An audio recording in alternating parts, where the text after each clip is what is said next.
Hello, everyone, and welcome back to Not London Narratives.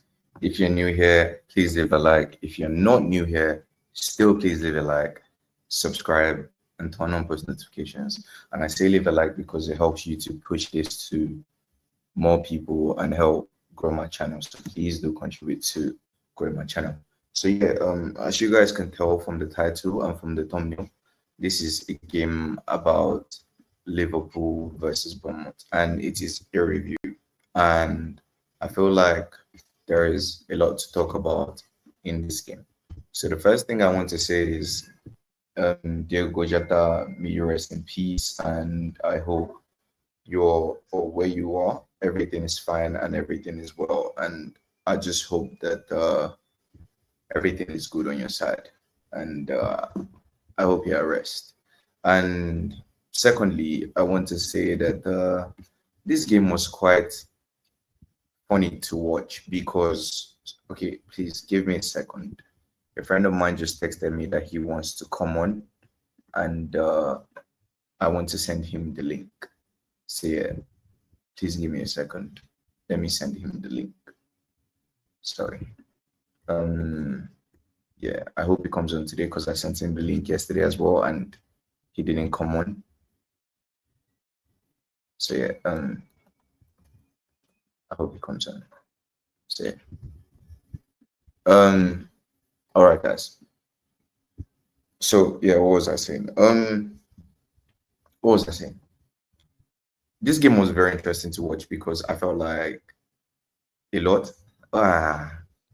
Tosin, how are you? Let's go. How you doing? I'm good, man. I'm good. I imagine I've been waiting for you since how many days I sent you the link and you never come on. Almost It's been nice having crazy. It's always one you. thing or the other. My Wi-Fi, this is and that. Fair enough. Did you watch the Liverpool Bournemouth game? I watched a little bit of it, but not the full match. Yeah. So you watched like what, first half or second half?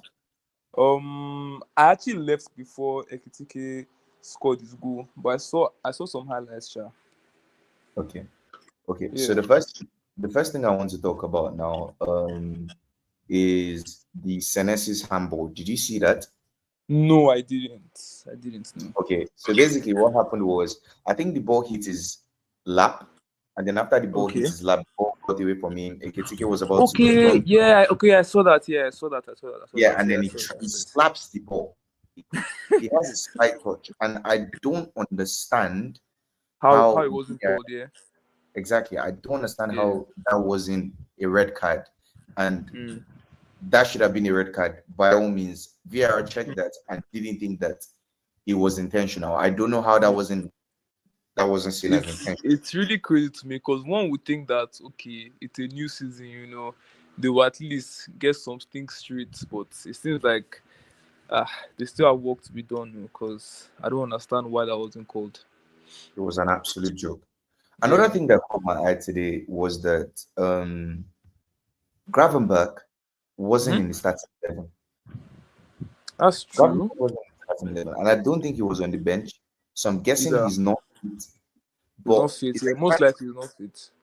Yeah, it's exciting to see how like things are going to be when Gravenberg is Mm. available because a lot of I saw a lot of problems with this Liverpool side today, and I'm Yeah. going to go over them. And I saw a lot of problems with this Liverpool side today, and Hmm? I don't think that they are balanced. And I know that Liverpool is nothing like Tottenham, but this is reminding me of Tottenham as well under Ange, where Mm. basically the goal is to outscore the opponent, and I don't think Okay. that is sustainable if you want to win Over a time. Premier. Yeah, True. I don't think it is sustainable if you want to win a Premier League.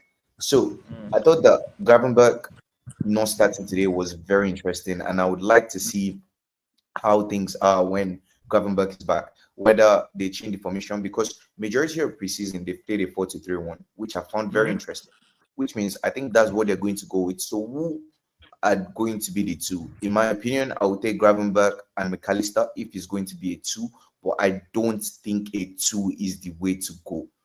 It is Mm. different, and that's going to take us into a whole new conversation that I'm going to talk about later. Is I think that watching this game, I've seen a lot of issues with this Liverpool side, and I am getting genuinely concerned about Liverpool because today they look so open. Like defensively, they were very open, and a lot of people like today they got away with it because they have quality. This is a Bournemouth side that have lost players like Zabani. They've lost. I think they lost their two centre backs, Zabani and Heis. Yeah. So Senesi, who Tyson replaced in the lineup, is now into the lineup. They used Truffet from I think Ren. I think he's from Ren as their left back. They've replaced their goalkeeper in what's his name? This guy that went to this Chelsea goalkeeper, Kepa. Yeah, Kepa. They've also replaced Kepa. So that's 3 out of their starting back 5. And aside from that, they also had Christie missing. They also had Christie missing as well. So it's like how like they got away with it today, but I don't think that what I saw from Liverpool is sustainable because they didn't control the game today. And that is evident. Let me show you guys what I'm talking about. So if you look at the stats here, they had 19 shots, 10 on target. Bournemouth had 10, 3 on target. And I know that you look at it and say, oh, they had nearly twice as much shots or as many shots as Bournemouth. But possession is skewed towards the end of the game. But it wasn't like that throughout. Like over it was like a 50 or 53, 47 type of thing, or maybe even 54, 46 type of possession. Pass accuracy, naturally, Liverpool have better players, so they'll be better. Yeah, definitely. Normally. Now, corners, you can see here, they were quite threatened. A lot of Liverpool's corners came from towards the end of the game. Earlier on, when I was checking the stats, it was 2 corners that they had to Bournemouth like 5 or 6. And offsides as well. They had 2 offsides late on. It was 2-0. So this game was a very open game. It was not like a controlled game. And that is very alarming considering that Liverpool were at home at Anfield. And you're playing a Bournemouth side, like I said, that are without 3 or have changed 3 of their back 5 and are without Clivert and are without Christie. That is incredibly concerning. And if you think that this 4-2-3-1 is what you're going to go forward with, it's not going to work because the formation is too attacking. At times today, they were defending with a back 2. And that's exactly what everybody was talking about with Tottenham, where everybody were playing inverted wing backs and we're leaving Van der Ven and Romero to do it. And majority of time we're caught on the breaks. And one thing that you don't want as a manager is your defenders running backwards when an attacker is running towards your goal. You don't want that because the attacker has the advantage. If it's that your defender is settled, then it's understandable. Your defender can deal with that. Van Dijk and Konate are very good defenders, but they are not very good defenders when it comes to running back. And the only reason why somebody like Tottenham were even able to play something like that was because we had Van der Ven, who is the fastest centre back. Very, very fast, yeah. Yeah, exactly. So we could play like that, but Liverpool can't do that. It's not sustainable. And I'm seeing a lot of warning signs. Like, I know everybody's saying, oh, they need a centre back, they need a centre back. I don't understand that they don't have centre back depth, but these tactics today by Arne Slot and these tactics that I'm seeing are very concerning. It is very concerning for what I saw that they even brought on Robertson. Yeah, they brought on Endo to try and shore it up. They brought on Curtis Jones, they replaced Verts. Like, they replaced a lot of people today. But I don't think that this thing is sustainable long term. Yeah. Generally speaking, I don't think it's sustainable long term. But I'm just trying to see the highlights. Kesa's goal was good though. Yeah, it was a good goal. Yeah. But we're going to talk about Kesa as well. What did you think? Did you see Ekitike today? Yes, bro, that guy looks solid though. What are your thoughts on him? Let me know. As a United fan, what are your thoughts on him? Okay, so personally, I've actually seen a bit of his highlights before. I can see that. I don't know. He has good.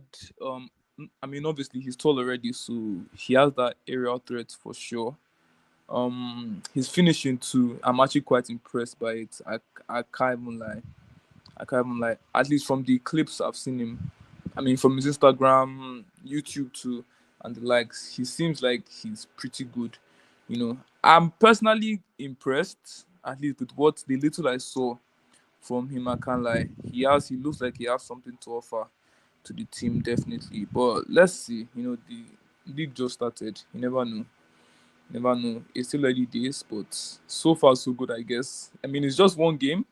You can never really judge a player off one game because they might play well one match, the next match they are turned into something else, as has happened to players multiple times. So I mean, so far so good for him. I'm happy for him, and let's just see what he has to offer over the following game weeks. To be fair, you're a United fan, so you know that more than me. Mm. You know that more than me. Yeah, Ah, nice one. I understand. Nice one. Okay. I mean, yeah, you actually have a fair point. I can't even argue, honestly. I understand what I understand what you mean. But yeah, Yeah. I thought it looked very good. And I wrote Mhm. down something today. And Mhm. on this channel, I've said a couple times that a lot of the times when I've watched Florian Wirtz, I don't Mm. seem to see what everybody sees. And whenever I say that, it seems like a crazy thing to say because everybody's like, "Oh, look at Wirtz's numbers." Like if you check his numbers last season, his They're numbers not were that incredible. crazy, right? No, his numbers were actually incredible. His numbers Okay. last season, the Bundesliga were incredible. The previous season as well, his numbers were incredible. But the thing Mm-hmm. about Ferran is, every time I've watched him, when I've watched him for Germany, the same thing. Mm-hmm. I didn't like I saw there was a player there, but I didn't think he was what everybody's thinking about. Yeah, Or was like the hype, Abi.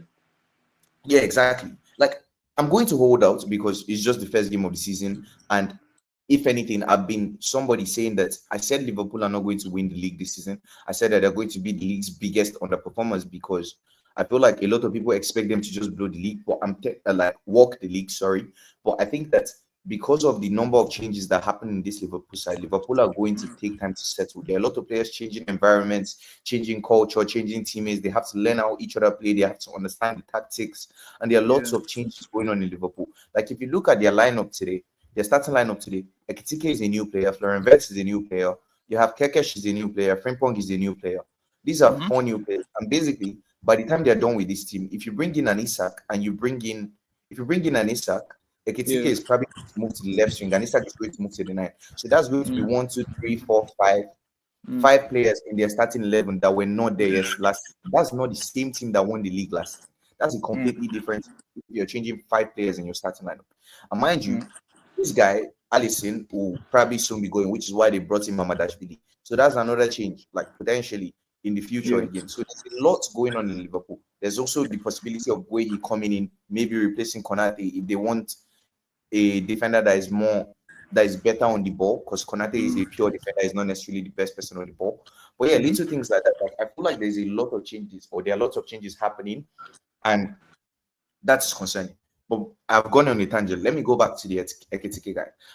On Yeah. Ekitike, I feel like Ekitike, in my opinion, so far, turning up in the Community Shield, turning up in Yeah. this game. And I also saw him, he's a big game player. I also saw him, he scored against Tottenham when we played Frankfurt as well.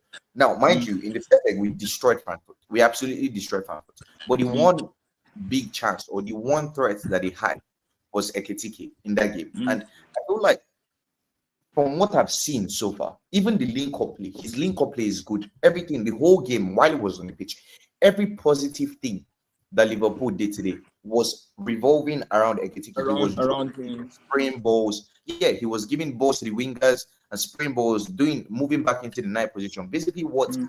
in a lesser way, what HK Hurricane used to do for Tottenham Hotspur. He Mm-hmm. was basically playing as the heart of the team. Mm. And the funny thing is, Florian Wirtz was on the pitch while all this was happening. Florian Wirtz is meant to be the beating heart of this team, but it Yeah, didn't look that supposed way. to.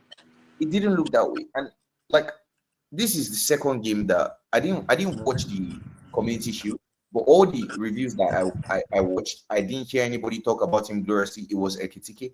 Now again, it's Ekitike as well. Again. Mm-hmm. And it's like this guy seems to be or is looking like potentially he could be what a lot of people think that Florian Wirtz is. Because there's a lot of hype around Florian Wirtz and people saying, oh, Florian Wirtz is this, Florian Wirtz is that, and he's Yeah. going to do that. I get it, it's still early doors, but bro, I hope the hype is real. Because like I always say, I want to see the best players in the league.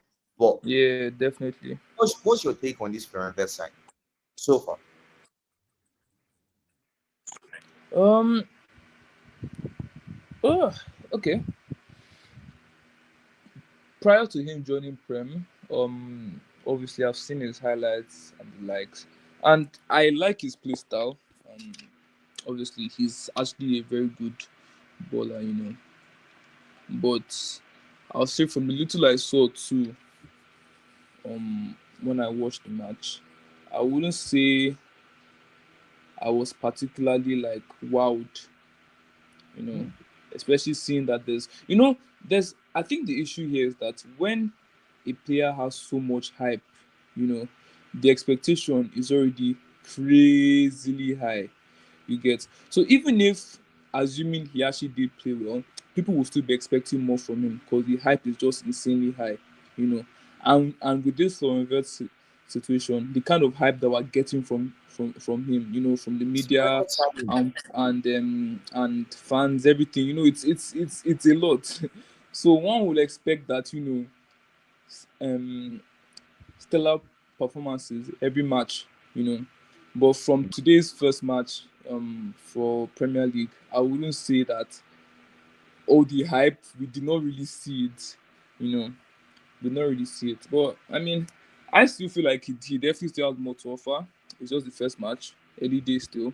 Um, I'm definitely sure that over the coming game weeks, he will definitely show us a lot more.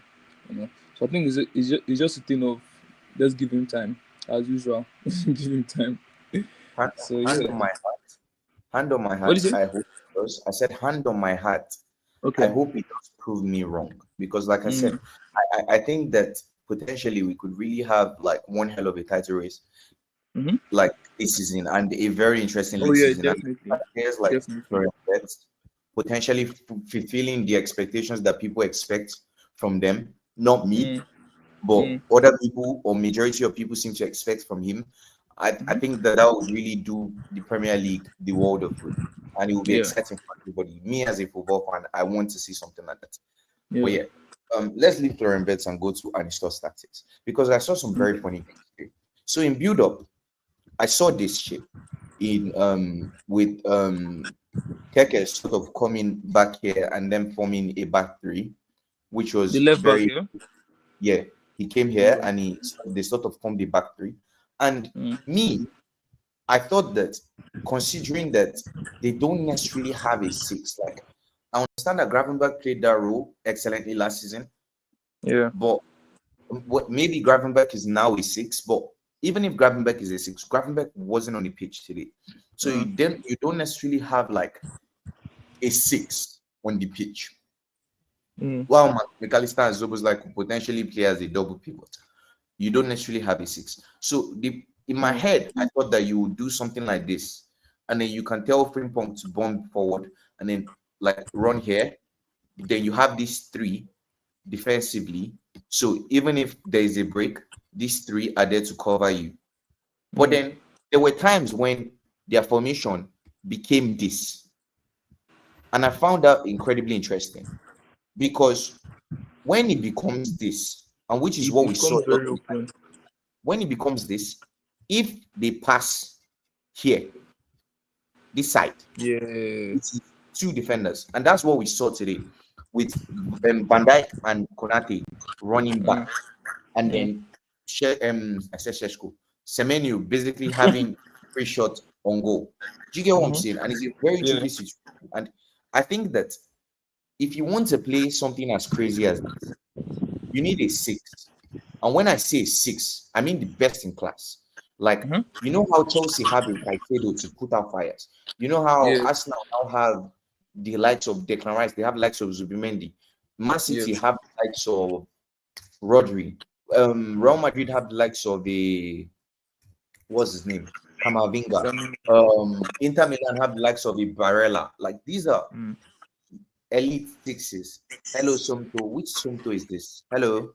Which Somto is this? Is it PA Somto? I don't know. Nice to meet you, bro. I don't know which Somto this is. But hello, nice to meet you.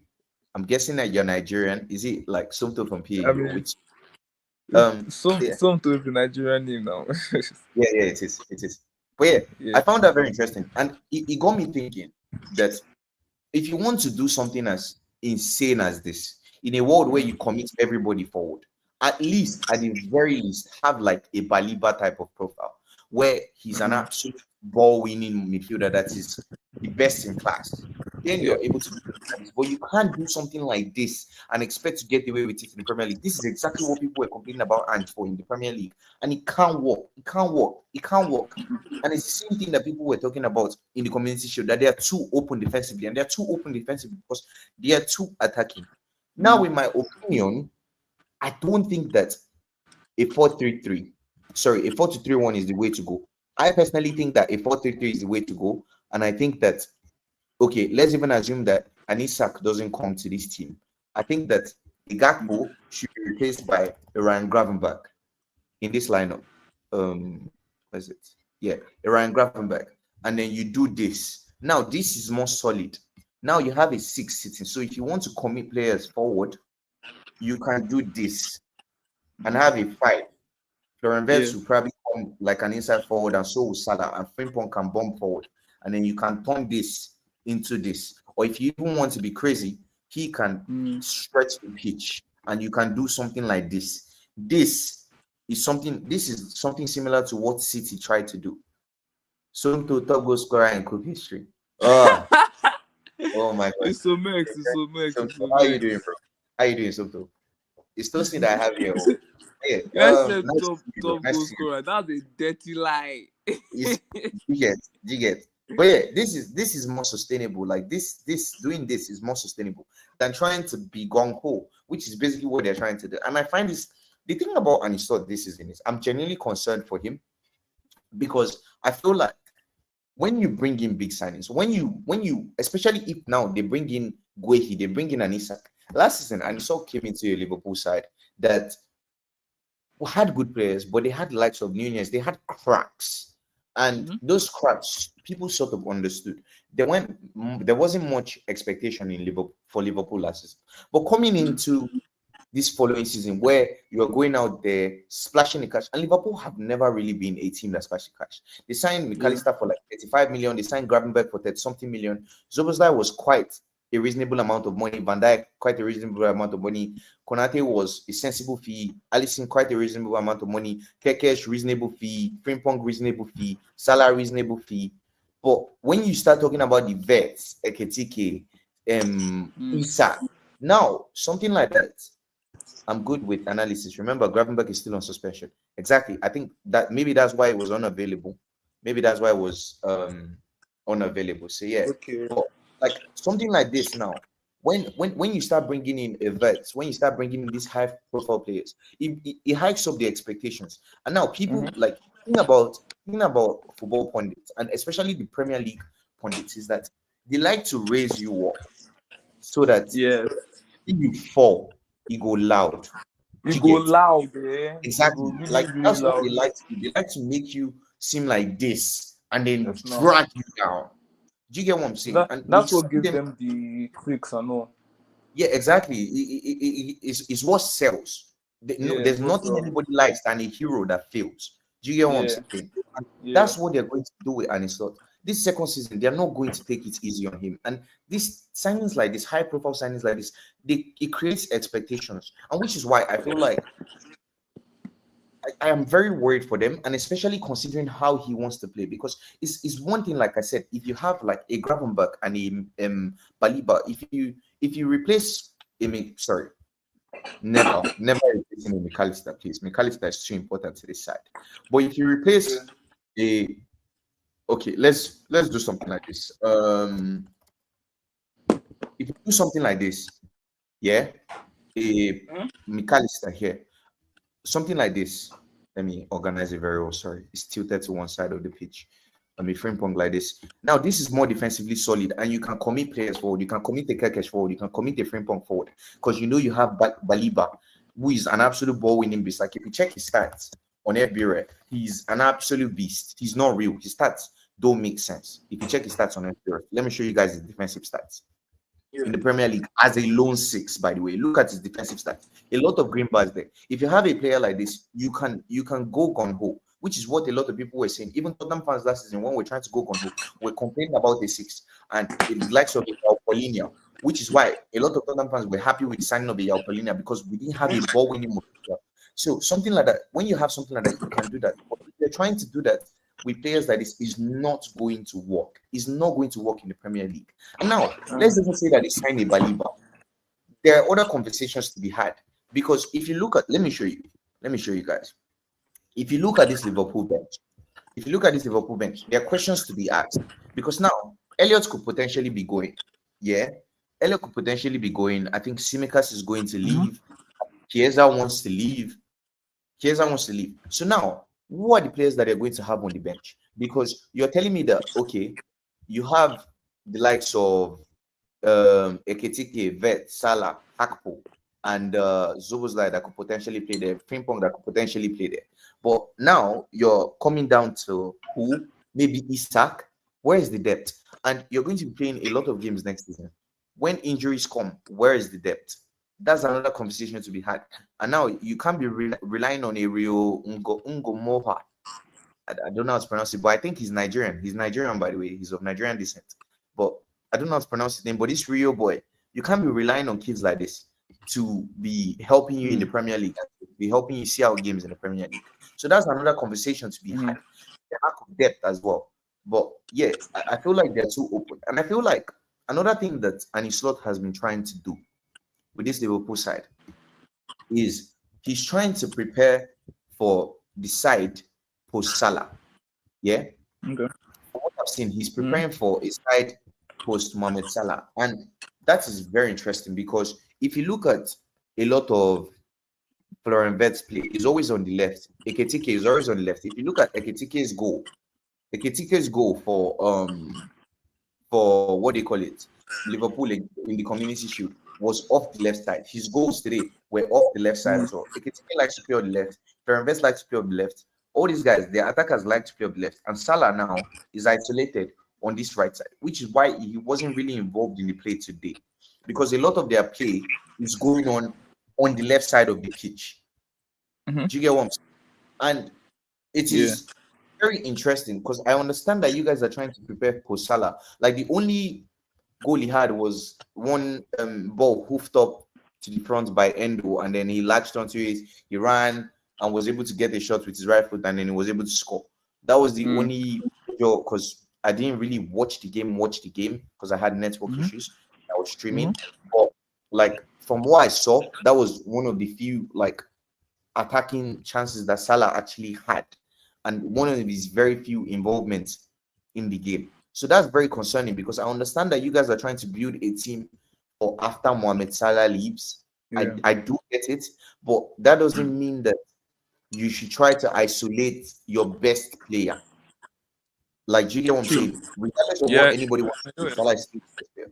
So what are your thoughts on these tactics, preparing post Salah and sort of isolating him from the play?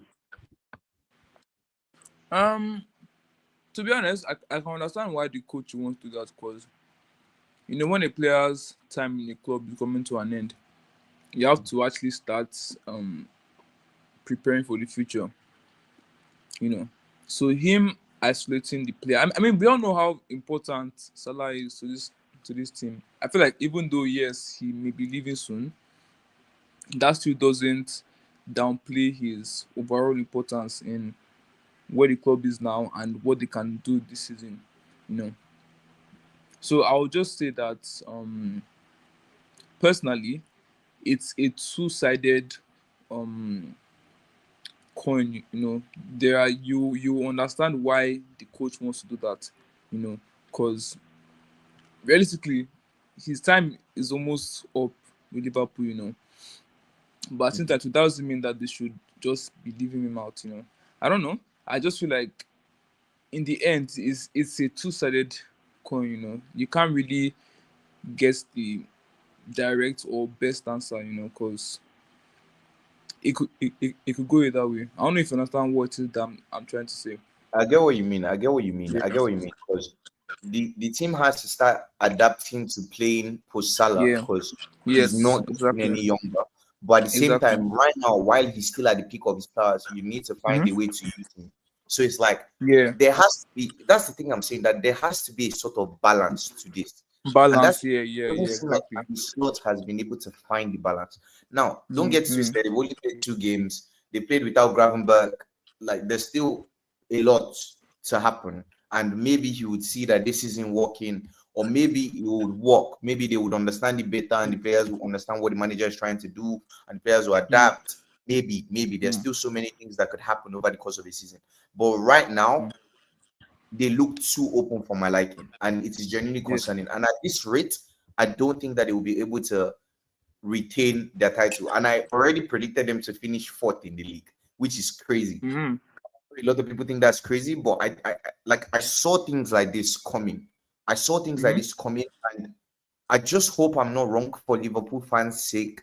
But there are a lot of worrying signs. Like they were able to get away with it today because they played Bournemouth. But like some of the chances that Bournemouth were having against the likes of Gyökeres, against the likes of Erling Haaland, It's these cool. players punish you. He's not It's the most cool. clinical.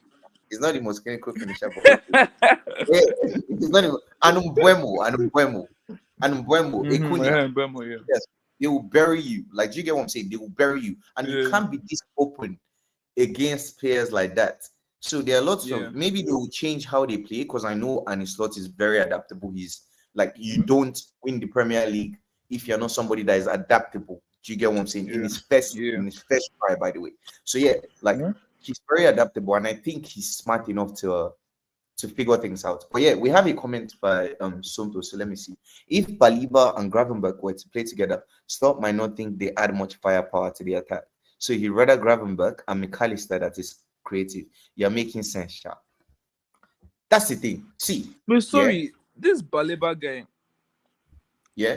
Which club is he going to, please? Most likely. He's not going anywhere. He's not going anywhere. Because I know he's linked to United too now. Yeah, you guys can't afford him. And I beg, this guy should do something. I beg. The price that Brighton will want, you guys can't pay it, so he's not going anywhere. But Man U, man, good. We'll get to Man U, just for your sake. We'll get to Man U. So this is the problem. Let me show you what I'm talking about. If you look at this lineup, you have Frimpong, who is creative. You have Kekesh, who is creative. We've seen the ball, and I can tell you firsthand, because there was a cross he did against Tottenham Hotspur last season. I will never forget that cross in my life. And we've seen from that Triffett from Ren, he also knows how to whip a ball in. So that is the profile of player that Iraola likes. So we've seen we've seen that Kekesh is a creative player. Szoboszlai is a creative player. McAllister, creative. Hakpo, creative. Wirtz, creative. Salah, creative. Ekitike, creative. The only 2 defensive players in the outfield 10 are Konate and Van Dijk. And the problem is not even that the problem is not that they are the only 2 defensive players. It's that they are also using them like that. So when they are attacking, they basically do this. Yeah. They basically do this and leave only the 2 of them at the back. It's not sustainable. And I'm telling you guys now, it doesn't matter the center backs that you have. These tactics right now, as they appear to be, are not. Once they catch you on the counter. Yeah, that's the thing. That's the thing. And the concern is they weren't even if you want to play like this, you have to have some level of control. So if you look at this guy's side, Xabi Alonso's Leverkusen side, they were ultra attacking. But the thing about Xabi Alonso's side is that in that league where they were able to dominate possession. So they basically pass you to death, and they're able to keep the ball. When the Premier League, especially playing against people that are very the best, we can argue this, but majority of the time, the Premier League basically buy the best managers and the best players. They bring them to the league. So you're playing against the best tactical minds. They will figure you out. And this thing is not sustainable long term, in my opinion. You can get away with it against the likes of a Bournemouth, but it's not sustainable. Stupid Brighton don't want to free my boys, criminals. Bruh, Brighton will free. See, let me tell you something about the likes of Brighton. Every player at Brighton is for sale. Yeah, Yeah. every single player. There's nobody at Brighton that is not for sale. The thing is, they are for sale, but at the right price. So if you don't have money, Literally at don't the right chat to price. Brighton. Yeah, exactly. If you don't have money, don't chat to Brighton. Like Yeah. Brighton don't do all these touch or chore. Show me the money or go away. It's as simple as that. Like all this Baliba is not for sale. It's all rubbish. If you stump up the money, 120 million, Brighton will sell tomorrow. Brighton will sell. Yeah, true. That's why Van Dijk is always running back doing jockey. Exactly. Like we've seen this game alone, we saw Van Dijk sprinting back. You never see Van Dijk sprinting back. This is not what Van Dijk does. Van Dijk is a calm, collected defender. He'll wait for you. Konate go, he'll shadow mark. And then once you beat Konate, he'll come there and steal the ball. Like, do you get what I'm saying? And we're seeing Van Dijk running back. At what age? How old is Van Dijk that you want him to be sprinting back? Even Van de Ven. Run up and So down. yeah, exactly. So that it's Van de Ven's hamstrings. Like, do you get what I'm saying? It's not sustainable. These tactics are not sustainable. But yeah, that's all I have to say on Liverpool. Listen, do you have any other things you want to add on Liverpool? Yeah, I'm not waiting to talk about Man U. All right, no problem. Hello, everybody. You guys, please, everybody else in the live, please leave comments, not just Sonto. Let me get to know you guys. And if you're new here, please like, please subscribe, turn on post notifications, and welcome to Not London Narratives. I would like to get to know you guys personally and actually have a chat. I think that would be nice. But yeah, Tosin, let's move on to your club. So I know you're very excited about next season. A lot of changes are happening at Manchester United, and I think Somto is also in Yes, Man sir. United. If I'm not wrong. Mhm. Somto is in Man United. Yeah, he is. Yeah. So Somto is also a Man United fan. So a lot of United fans are very, very, very, very, very excited about next season. So Tosin, let me know your thoughts on Yeah. the transfer window so far. Transfer window. Okay. So where do you start from? Okay, so we bought Diego Leon, we bought Sesko, we bought Cunha and Mbemo. Am I missing anyone? No, I don't think so. It's only 4 signings we made, right? Yeah, I think so. Okay, and we've let out a couple on loan, and we've sold some too, I believe. Concerning our signings, right? I'm Yes. actually quite happy. I'm not even going to lie. Like, I'm actually quite happy. My only hope is that I pray they don't flop, especially seeing the amount of money that we've thrown on these players. Now, for example, someone like Mbemu now, I don't even understand why it took us so long to sign that guy. All the hype, everything. Like, yeah, we know he's a good player and all, but the drama was too much, please. It was too They had much, a price and you guys didn't want to see, pay. It's as simple as that. yeah, okay, true, sure. Fair enough. But like someone like Sesko now, it didn't really take long for us to sign Sesko, did it? No. Did it? No, not really. Yeah, it did. It didn't really take long. Everything seemed to go by really, really quick. Someone like Cunha now, at least from his highlights at Wolves, I love the way he plays. I Tosin, you're love the way not he answering the plays. question. What are your thoughts Mhm. on the window? How do you feel? Give me ginger. Give me something. I'm elated. I'm extremely happy with the signings, but I Okay, still feel okay. like we can make a couple more if the money is there. In what Like position? now, our keeper, for example. We need to get rid of Onana, please, ASAP. Mm. We need to get rid of him. I really wish we could have gotten Donnarumma, but I don't know how possible that will be anymore. He's Seeing been that, linked. which He's other team probably is like interested in him? Yeah, he's been linked to another team again. Which team is it? Is it Man City? City. Yeah. Yeah, it's City. Yeah. And to be honest, I'm pretty sure he will go to City over United, definitely. But I really wish he would have been like the replacement for Onana. Cause Don't you man, think I'm that tired of you need a Onana, defensive man. His midfielder? wala is too much, I beg. Don't you think you need a His wala CM? is too much. A CM. I don't think so actually, funny enough. My main issue right now is that keeper position. If anything, above all else, is that keeper position. In our CM, who do we have right now? We have Ugarte. Wait, no. Do we have Ugarte? Ugarte is DM now, B. Yeah, you have Bugatti. He's a DM. Okay. Okay, yeah, because it's still central, sha. Who else do we have again there? Okay, I think we actually need the CM. Yeah, we do. We do need the Okay. CM. We do need the CM. We do Okay. need the You know CM. what I'm going to ask? Let me just go straight to the point. I'm going to ask you questions and you're going to answer. Okay. Where do you think United finish next season?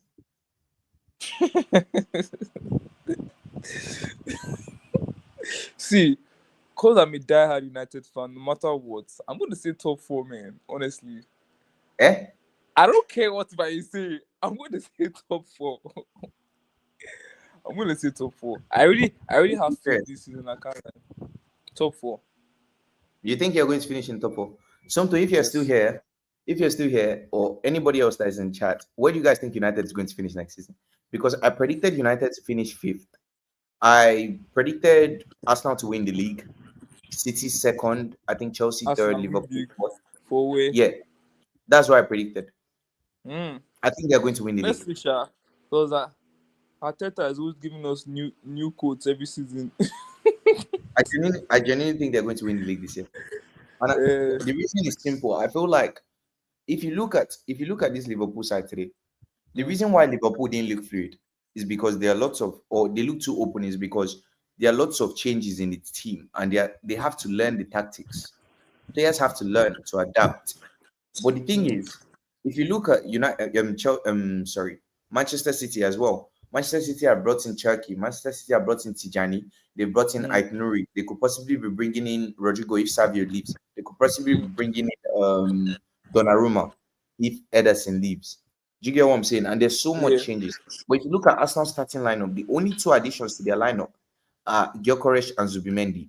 And Zubimendi slots in seamlessly because he's an Arsenal type player in every way, shape, or form. And he sort of unlocks Declan Rice to even that takes them to a whole new level. And aside from that, removing Havertz and bringing in this guy to the lineup. What's his name? Gyökeres to the lineup. Let me show you something. The reason why I think Arsenal are going to win the league. If you look at the league table last season, Liverpool were very defensively solid last season. They only conceded 41 goals last season.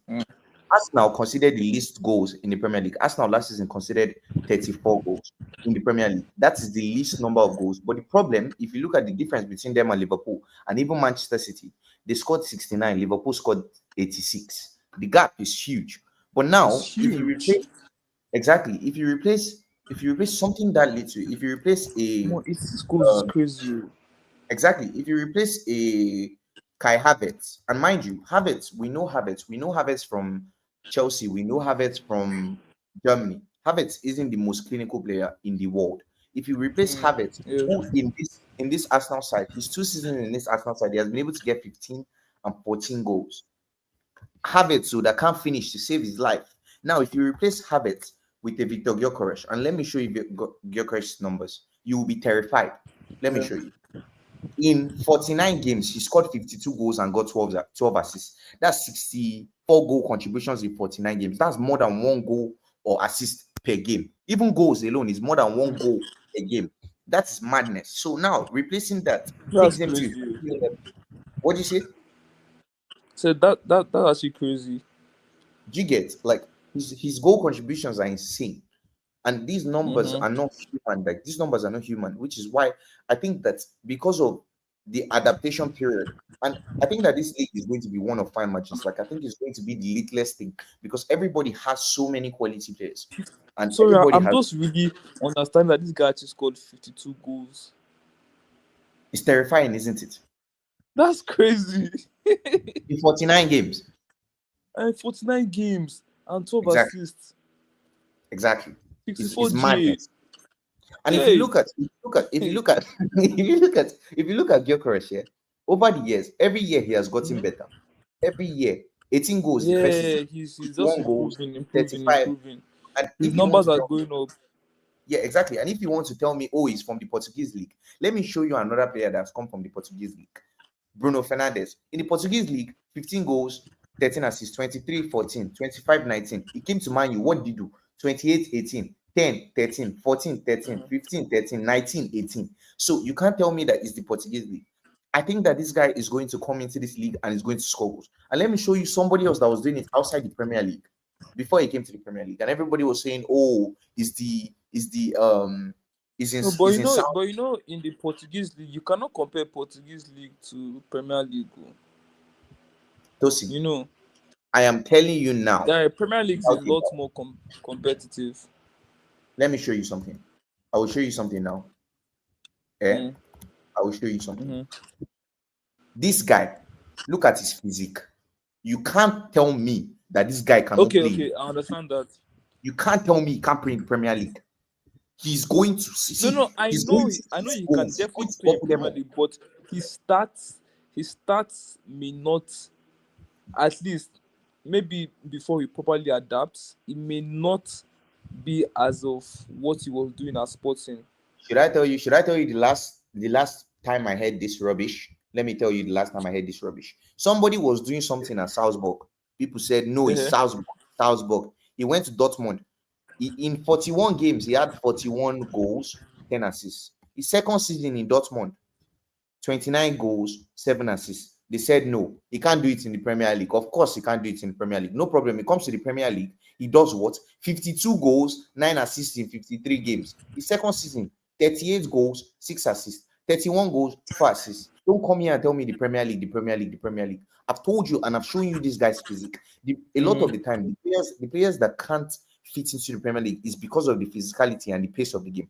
Gyökeres link-up play is good, and his physical ability, like his physique, he's an absolute beast. He's a tank.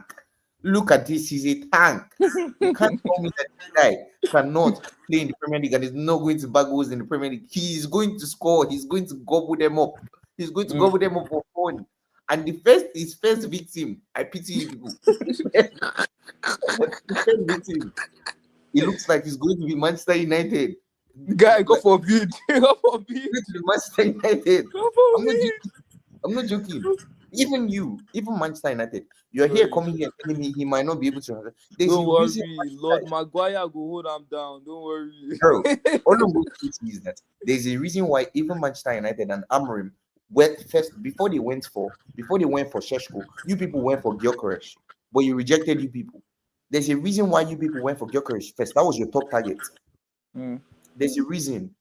You can't tell me that this guy's not going to. He's going to score goals in the Premier League for fun. And I'm a Tottenham fan. I'm not going to come here and try to lie because, like, Arsenal are rivals. I'm not going to lie. I'm going to call it spade a spade. This guy is going to gobble goals for fun. So let's see what Sumto said. Okay, so Sumto said, a point. I can't lie. He's right. Sumto said, I get your point, but there are players that have done well outside the league come into the Prem and flop. So, and some have done well. That's a valid point. Let me tell you, people. See, I'm putting my neck on the line for Victor Gyökeres. I'll tell you why. Don't die for Gyökeres. I'm willing to put my neck on the line. The reason why I'm Gyökeres. See, I've seen Arsenal challenge for the league. Let me show you, people. Arsenal have finished second 3 seasons in a row. The first season, I don't think they had. They signed Jesus and Zinchenko from City that season. They didn't sign Havertz. The second season that they challenged for the league, and they lost the league by 2 points. They had Kai Havertz up front. They signed Kai Havertz to play in midfield, but he failed as a midfielder, so they moved into the number 9. They moved into the number 9. Then the third season, they challenged for the league again using their Kai Havertz. I'm telling you people now, and I'm going to put my neck on the line. Is this Arsenal side? If you look at Arsenal, look at this season. They scored 91 goals. 91 goals without a number 9. Without a number 9. The season before, the first season that they challenged for the league, they scored 8 goals. I've seen it. I'll come to it. But their first season without a number 9, they scored 88 goals. Now, this season, You are telling me that they have Zubimendi that makes their team stronger. Let me show you Arsenal's lineup. I think you people need to see the lineup so you understand. Somto, clip it. Clip it. I'm saying, Your I'm neck saying, on the line, though. I'm putting my See, neck on the if line. if what you're saying doesn't come to pass, me, I'll I'm personally putting come to my your neck. house. I I'll am collect your putting neck. I am putting my neck on the line for Victor Gyökeres. I am saying it now. I'm saying it now, and I'm Hey, confident. I trust him. Guy, okay, this guy scores goals for fun. He scores for okay, fun. God. okay. Okay, let's see. This is the exact same thing. Guy, Rory Jennings last season. Oh, the season when Haaland came to the Premier League, he was saying that Haaland will score. If Haaland scores 12 goals in the Premier League, he has had a good season. Erling Haaland. You people are too disrespectful. I swear. Okay, now, no problem now. No Let problem. me We'll let me see. let me let me show you this Arsenal lineup. Let me check on our match yourself. And in my own opinion, I would rather Timber here, but because they play with Luis Kelly instead, I would just put Luis Kelly there. And I'm putting Ben White here because he plays better with Saka. And that season that he challenged for the league proper, it was Ben White that was in that role. And his play with Saka is really good. Like they have very good chemistry whenever they play together. Um, Let me show you guys this Arsenal lineup I'm so just you saying that understand. our match is on Sunday. That Sunday Yeah, to super. what? 4:30. I'm not happy Sorry, we it's not win sure. during the day, so that'll be a very hot match. It's Let me show you. but the Let me win show you. probability for us now. Naturally, if you look at this lineup, you look at this lineup here. Yeah, Look at this lineup. yeah, The thing about Zubimendi in this lineup, this is the best centre back pairing in the Premier League. I think we would all accept that. yeah, yeah, And yeah. I agree. Raya is definitely going to win the Golden Gloves. We can all accept that Mm-hmm. without a doubt. So this defense is solid. There's nothing you want to tell me. But now Yeah, it's from here. Is these two in the spine of the team that I want to highlight, and how the reason why I said that Arsenal are going to win the Premier League. Mind you, in this whole lineup, is only one and two that are the new signings. So there's nothing like trying to learn how to play. They are going to adapt very quickly because it is pretty much the same team. Do you get what I'm saying? It is yeah. basically the same team that they've been playing since. It's not much different from what they've been playing since. But it's not just that. It's about this guy being able to sit and having these two coming forward. Now, even in games where you say that, okay, Arsenal can be very funny sometimes. Let's even say that Arsenal decide to play a low block. Eh? You Yeah. people don't understand what Zubimendi gives his team. Zubimendi has an incredible passing range. And Gyökeres, if you look at majority of his goals for Sporting, they were in transition. So this is a player that gives them a whole different dynamic. And that's one thing that I thought that Raheem Sterling was going to give them. I thought because like I saw them against City sometimes trying to play a 4-4-2 and trying to use Sterling as like the advanced forward and to counter. But Sterling at Arsenal flopped, as we all know. But a Gyökeres and a Martinelli sort of gives them that. And if you have a Gyökeres and a Martinelli and a Zubimendi, now when you win the ball back with this midfield, which is arguably one of the best in the Premier League, Yeah. we can all admit that. Yeah, it's solid. When you have the ball back, you have Zubimendi now playing this guy through, and now Martinelli is in positions where he is best.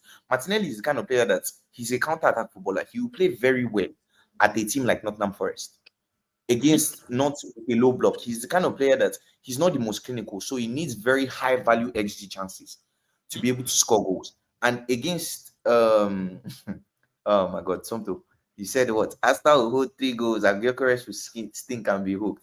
Amrim knows his weak tricks. Okay, I it's will be true. there. Who needs to coach him now? I will be there. That's all I'm going to say. I will be there. I will be Yeah. there for that game.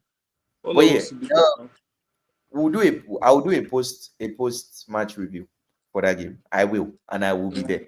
But anyways, it gives them a whole different dynamic. And even games where they're in possession, bro, having Gyökeres is different because now you're having like you can't have one center back holding Gyökeres. You're having two.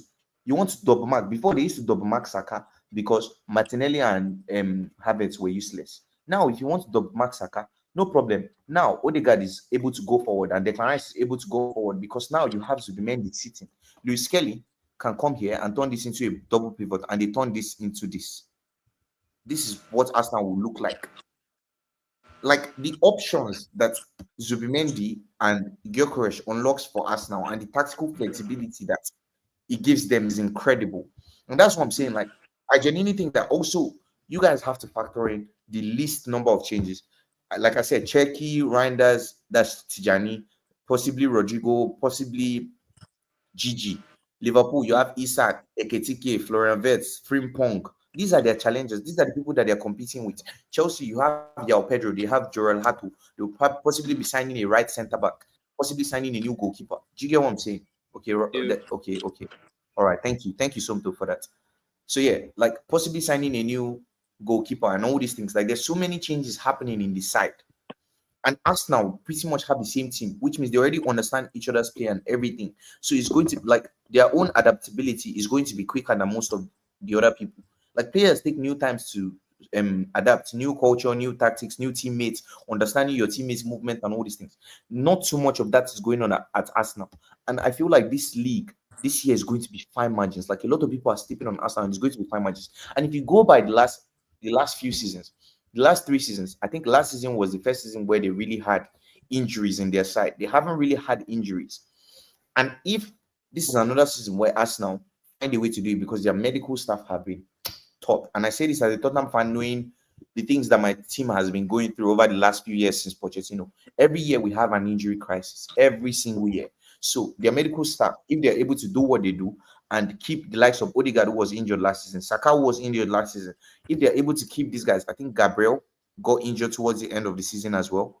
So if they're able to keep these guys fit, I'm telling you guys, Arsenal win the Premier League because there's so much going on at Liverpool. There's so much going on at City, and I genuinely think that little, little thing is what is going to be the difference between those that win the league and those that don't win the league. And I feel like a lot of people this year are going to drop points because if you look at Tottenham Hotspur are going to improve this season.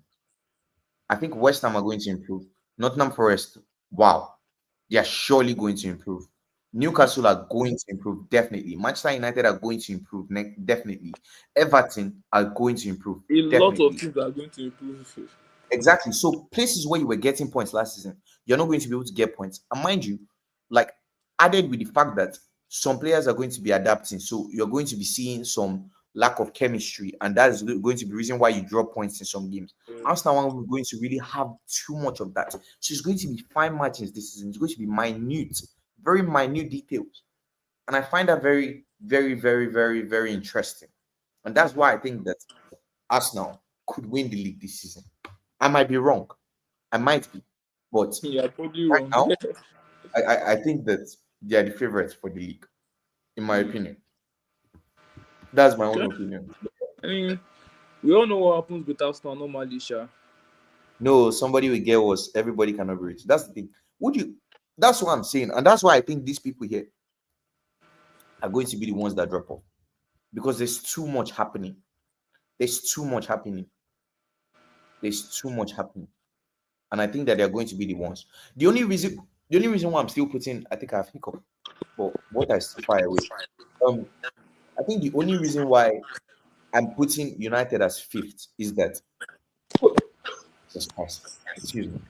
If you look at the 2 seasons when Newcastle United finished in the top four, those 2 seasons have one thing in common. Newcastle were playing one game a week. That's the only thing that those 2 seasons have in common. Newcastle were playing one game a week, which means they were not in the Premier League. Sorry, they were not in the Champions League in midweek.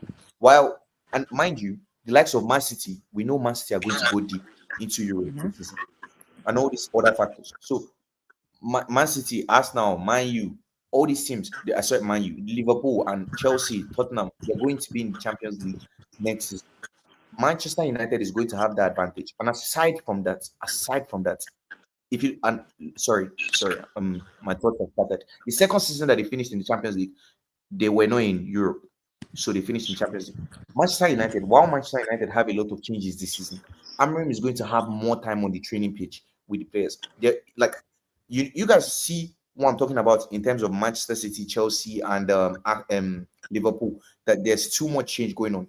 you can't say that for Manchester United, because if you even look back to last season, the season before last, when Tottenham Hotspur finished fifth, the reason why Tottenham Hotspur were able to finish fifth is because Tottenham Hotspur were not in Europe. Manchester United and Amorim are going to have a lot of time on the training pitch, which is why their own changes are not really going to be matter, because while others are playing midweek games, them they are planning and they are training on the pitch. And you're telling me that the likes of Bruno is going to be playing one game a week, the likes of Lenny Euro is going to play one in a week, Matthias De Ligt, Lisandro, Maguire in a back three. Maguire in a back three and Maguire in a back four are two different players. So Maguire in a back three, Ugarte, Casemiro, Ahmad, Dogu, Cunha, Mbuemo, Zexi, Sheshko. These guys are going to be playing one game a week. So when the likes of Arsenal, the likes of City, the likes of Chelsea, the likes of Tottenham, the likes of Liverpool are playing in Champions League midweek on Wednesday, and then they're coming back in to play on a Saturday, Manchester United are fresh. Manchester United are fresh, and they've been able to prepare for a whole week tactically for you. That gives Manchester United a whole new advantage. And mind you, this is not even the old Champions League format. This is the new Champions League format that you play 8 group stage games. Then those that don't even kidney, you also play playoff games, first leg and second leg. Do you get what I'm saying? So there are lots of games to be played. And mind you, because these teams are playing a lot of games, they're going to have injuries. Manchester United is playing one game a week, so you're going to have less injuries. Bro, like, I don't think a lot of you are factoring in a lot of things. That's why this season, I'm genuinely terrified about my... I think bare minimum, finish 5th. Bare minimum. Mind you, they might not win against Arsenal. They might not win against Arsenal because the players still need to adapt. They still have a lot of settling into them. But over the course of the season, like we saw with Newcastle last season, Newcastle didn't necessarily have the best start to the season last season. But over the course of the season, that whole like not being in Europe, that's where they got the extra percentages and they were able to grow into the season. I think it's going to be fine margins. I genuinely think it's going to be fine margins. But yeah, No, that's what I have. I agree with you on that. This season is going to be very, very competitive. Extremely. Yeah. I have a very strong feeling that it's going to be very, very competitive. What do you think? What do you think on what I've shown you on Arsenal? You still don't think that they can win the league? Mostly, my own issue with Arsenal is that I think it's probably with Arteta. What do you mean? You know, the fact that he's always talking. You don't think he's good enough? Like, no, like, I just find it very comical to me because every season he always has new quote for us.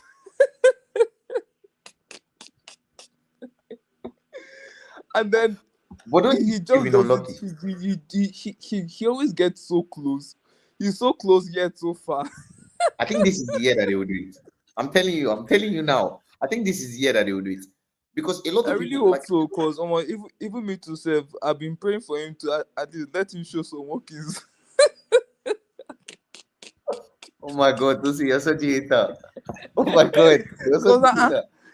I swear, if I was an Arsenal fan, I was like, this guy, you know, they talk too much. There's no evidence all this talking they are talking.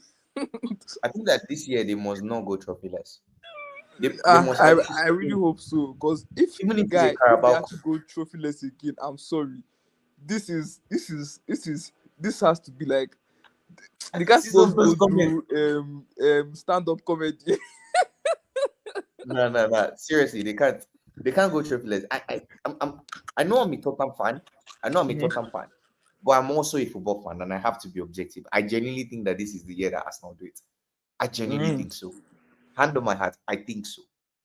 And I don't know why. Speaking, man, I know they can get top 4, definitely. But you see that winning trophy, that's where I draw the line. I genuinely don't think so. But then I want them to prove me wrong too, for Arteta's sake, because that guy don't suffer. Okay. Yeah, you're not serious. Okay, Tosi, I'm going to ask you something. But before I ask you, hello everyone that's here. Hello, welcome to Not London Narratives. Thank you for being here. Please leave a like, please subscribe and turn on post notifications. But yeah, I want to ask you guys in the chat, everybody viewing this now, if you please, I'm asking you, please do participate. Please let me know your top 5 predictions. Please type it in the chat. Tosin, I'm going to ask you Yeah. now. Predict your top 5 and in what order? From Okay. first to fifth. Okay. Who do you think wins the league? Who do I think wins the league? Who do I think wins the league? Who do I think wins the league?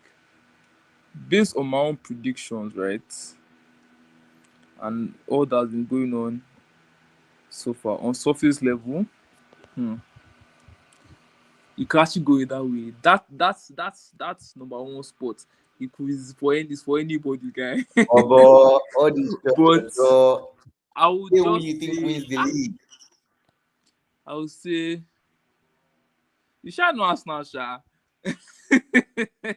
Bobo, call a name. Okay, let me Call a say. name. It's actually tough. It's a tough ask. Even Liverpool could even be up there safe. Forget the first Tosin, game that they who do put you that they think put. wins the league? Answer Who the do I think wins question. the You are league? beating around the bush. I would say I'm always kind of question with this man.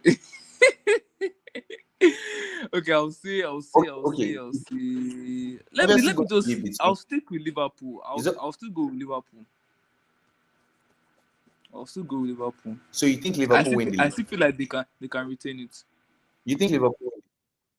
Yeah, I still feel like Okay. they can Oh retain yeah, it. your second to fifth. Second to Second, fifth. want to talk what's in my mind. No, see, remove your Manchester United bias now. Remove your Manchester United Yeah. bias. Let's be real. Okay, see, Remove your Man Man U U is bias. chopping. Okay, no. Okay, let's go Arsenal second. Arsenal second. Arsenal Second is always second. sure for them. Third. So you're in agreement. You're in agreement to show to say Yeah, second is sure for them. they're they're they're the Okay. second. I mean, they're the best loser. Yes. Okay. Yeah. Third. Who do you think is third?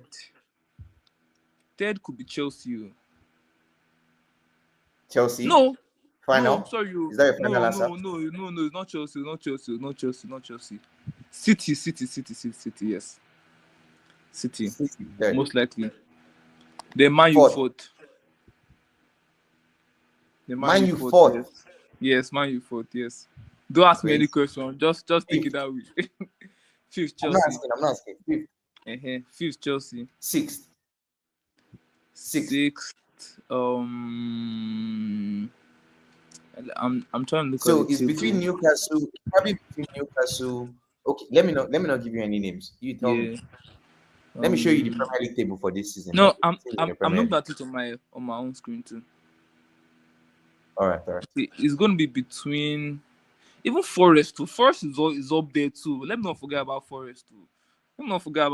Oh yeah, Forest six is now. up Who do you there. think will be six? Sixth would be either let's see na Newcastle. I can't lie. Newcastle Yeah, sixth, seventh. Newcastle sixth. Guy, if you know how my eyes are getting watery as a sports fan hearing this, and I can't even argue with you because we're so Guy, you bad. are not even close. Don't We worry. don't have attackers, Don't worry. but it's fine. It's You fine. guys are enter top 10 is sure for you, Sha. Oh my god, how the Top mighty 10 have is sure fallen. for you. You people come that Oh 10th my safe. god. Just manage that 10th spot. Don't worry. At least Oh you'll be in yeah, the oh top yeah, oh half, yeah. Sha. Tosin, who's the seventh? Seventh You would said sixth is be Newcastle, seventh is who? yeah. Sixth is Newcastle. Seventh could be Forest. Forest over Forest, Villa and yeah. Spurs. Forest over Spurs, Are you yes, being for me. serious? Forest over Spurs for me. Guy, Forest last season were actually really, really good. And I feel as if they can actually carry that same performance somewhat into the new season. Forest over Spurs. Yeah. No problem. Who is your eight? Sorry, I'll put Villa over Nottingham. Then Nottingham will now come So after Villa Villa. seventh, then Forest eight. Yeah, then under Nottingham will Okay, now have Spurs. That sounds more like it. no problem. All I'm going to say, I'm going to say one thing, and I said this yesterday in my prem predictions. a lot of people this season are Mm. going to be shocked. I don't know who is going to shock who this season. No. Mm. But this season, how a lot of people think this league is going to go, Mm. it's not going to go like that. And I'm I saying it know. now. No, Don't I worry. will not. I'll not be shocked either. See, Somto, let me tell you, I can't even cry. Let me tell you, I can't cry because I understand. As a sports fan, I can't lie to myself. Right now, Madison is out injured. Joseph is out injured. Richarlison cannot hit a band door. Solanke cannot hit a band door. Son has gone. Where do we get goals from? That's Super Cup. That's why we lost it. Because if you look at our bench, there's nothing. The starting 11 too, nothing. You guys are Attacking shifting. wise, nothing. We will do well, I believe. If we sign Amen. Savio and Izzy, is a whole different conversation entirely. But if we don't, We bro, will be there. I will become a fan. That's all I will say. I will become more of a football fan than a sports fan. They're slim, then don't pour you spit. Bro, he has done me twice. I don't even know what to say. So these are Somto's predictions.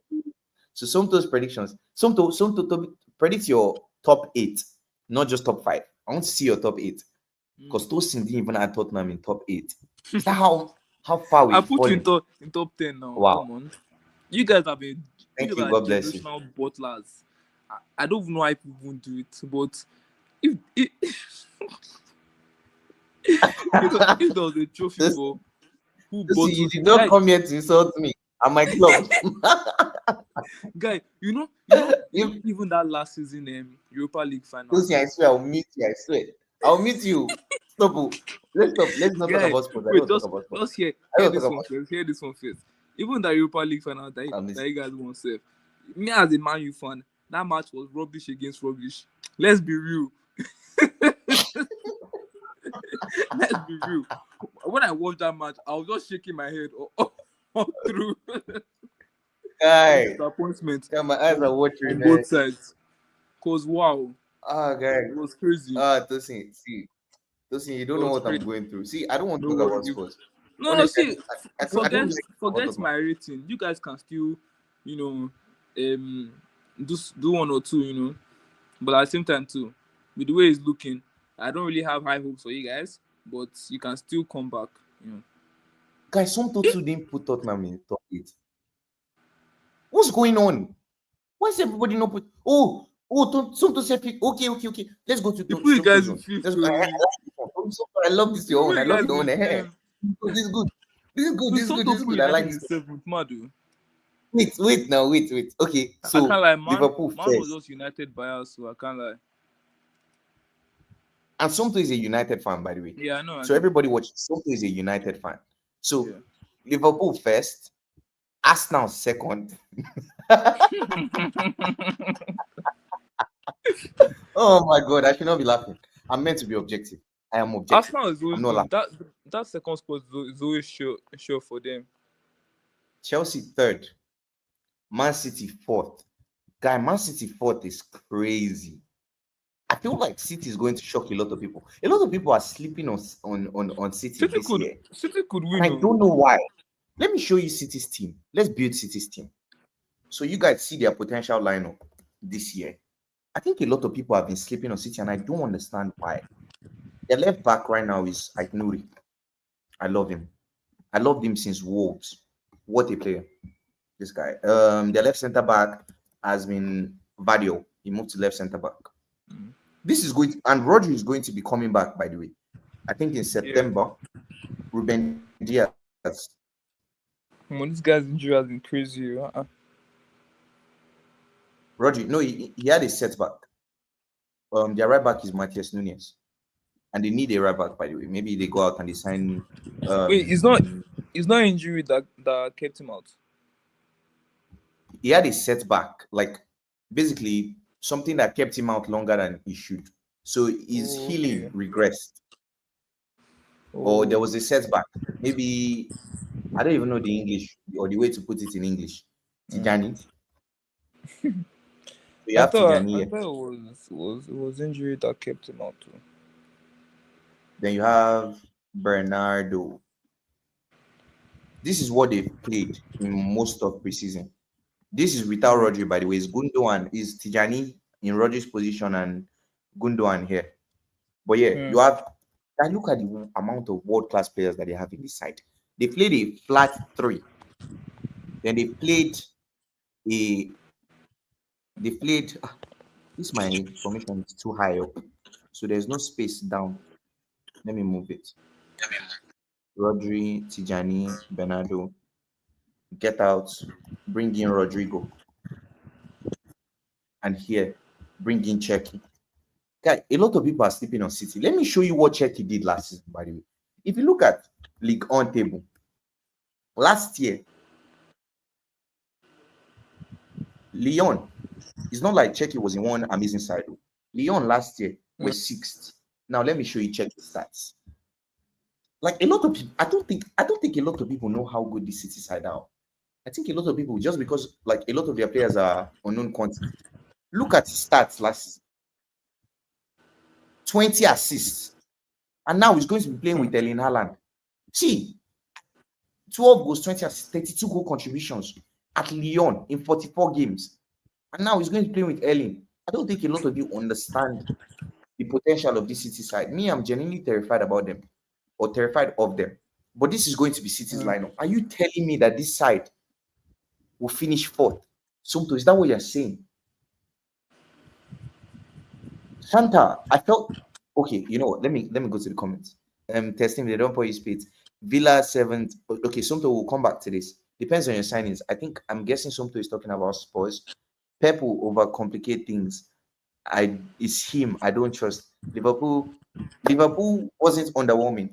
Shanta, so are you telling me that you didn't think that Liverpool were too open? Shanta, are you telling me you didn't think Liverpool were too open and that against the better side they are punished? They were playing like Spurs on that hand, playing with two centre backs and everybody else forward. That's what I saw. And I thought that majority of their play was going through what's his name? Eketike. Florian Wirtz. I didn't see too much. I don't think that those tactics that he used today are sustainable. Honestly, Shanta, that's my own opinion. And I didn't think that they were all that. If you go back to the beginning of the video, I went in depth into that, but I didn't think that they were anything special today. I think they got away with it because it was at Anfield and because it was against Bournemouth. The Bournemouth side that they're back to of Zabani and Dean Heisen were out. Kekesh has gone. Their goalkeeper in Kepa was replaced. Clivert was unavailable. Ryan Christie was unavailable as well, and they still give them a tough time. That's what I felt. That's how I saw the game today, Shanta. But it's glad. I'm glad you saw the games differently. So let me know your thoughts on everything I've just said, Shanta. Okay, back to Somto. So Somto, are you telling me that you genuinely think that this City side is going to finish fourth in the league? And you think Spurs are going to finish fifth? How do you think Spurs are going to finish fifth? With Richarlison in front and Matistel and Odegaard. How? We can't finish fifth. And I'm a sports fan. Let me see. So he said Villa sixth, Newcastle United seventh. Are you joking? I feel like a lot of people don't know how good Eddie Howe is. And let me show you guys why I say so. So I made reference to this, I think 22-23 season, because this was the season that Newcastle were not in Europe. Now, Newcastle qualified for the Champions League in this season, this 22-23 season. And when they qualified for the Champions League in this season, they after qualifying for the Champions League, they were not Champions League ready. They barely made signings. I think they signed Tonali and they signed Anthony Gordon. Mm. That was all. And then the following season, they were not Champions League ready. They were playing too many games. And that took a toll on their players' bodies. And they had a lot of injuries that season. And they still managed to finish seventh in the league. They still managed to finish seventh in the Premier League. With considering that they were not Champions League ready, they were in Champions League. They played in Champions League. They had a lot of injuries. They still finished seventh. Now, transfer that to the likes of Tottenham Hotspur that had injuries, were not in Champions League, were in the Europa League, and they finished what 17th. You know how good Eddie Howe is. Now, the following season, they had no signings, zero signings, and they finished where 5th in a Champions League position. Now you're telling me that they've signed Ramsdale, who I forgot in one of my videos when I was linking them to a goalkeeper. They've signed Ramsdale. They've signed Malik Piao. They've signed. Let's build Newcastle team instead of all this chat. Let's build Newcastle team. They have arguably one of the best midfield trios in the Premier League, in my opinion. Let me show you guys. What do you mean? Newcastle. Jesus Christ. This is going to be Botman if he's fit. This is going to be Malik Piao. This is going to be Lewis Hall. This is going to be Livramento. This is going to be Tonali. He's their 6. Then you have a midfield pairing of Bruno G and Joe Linton. No, sorry, wrong Bruno. And Joe Linton. Then in front here, you have Anthony Gordon. You have, who is the right winger? Elanga. And currently you have Alexander Isak. Mind you, now they are increasing their depth because now they're signing players like Jacob Ramsey to their squad, and they're still going to make more signs. I trust they will still make more signs. So this is currently their lineup. Are you telling me that this lineup finishes 8th? This midfield is one of the best in the Premier League. These guys, this Livramento guy is being linked to Manchester City. Lewis Hall has developed massively under Eddie Howe. Every player that has walked into that Newcastle club since Eddie Howe has been there has improved. And you're telling me that they are going to finish 8th. Somto, are you joking? So, okay, let's even say, okay, Somto is saying Newcastle Oil has finished, no Isak.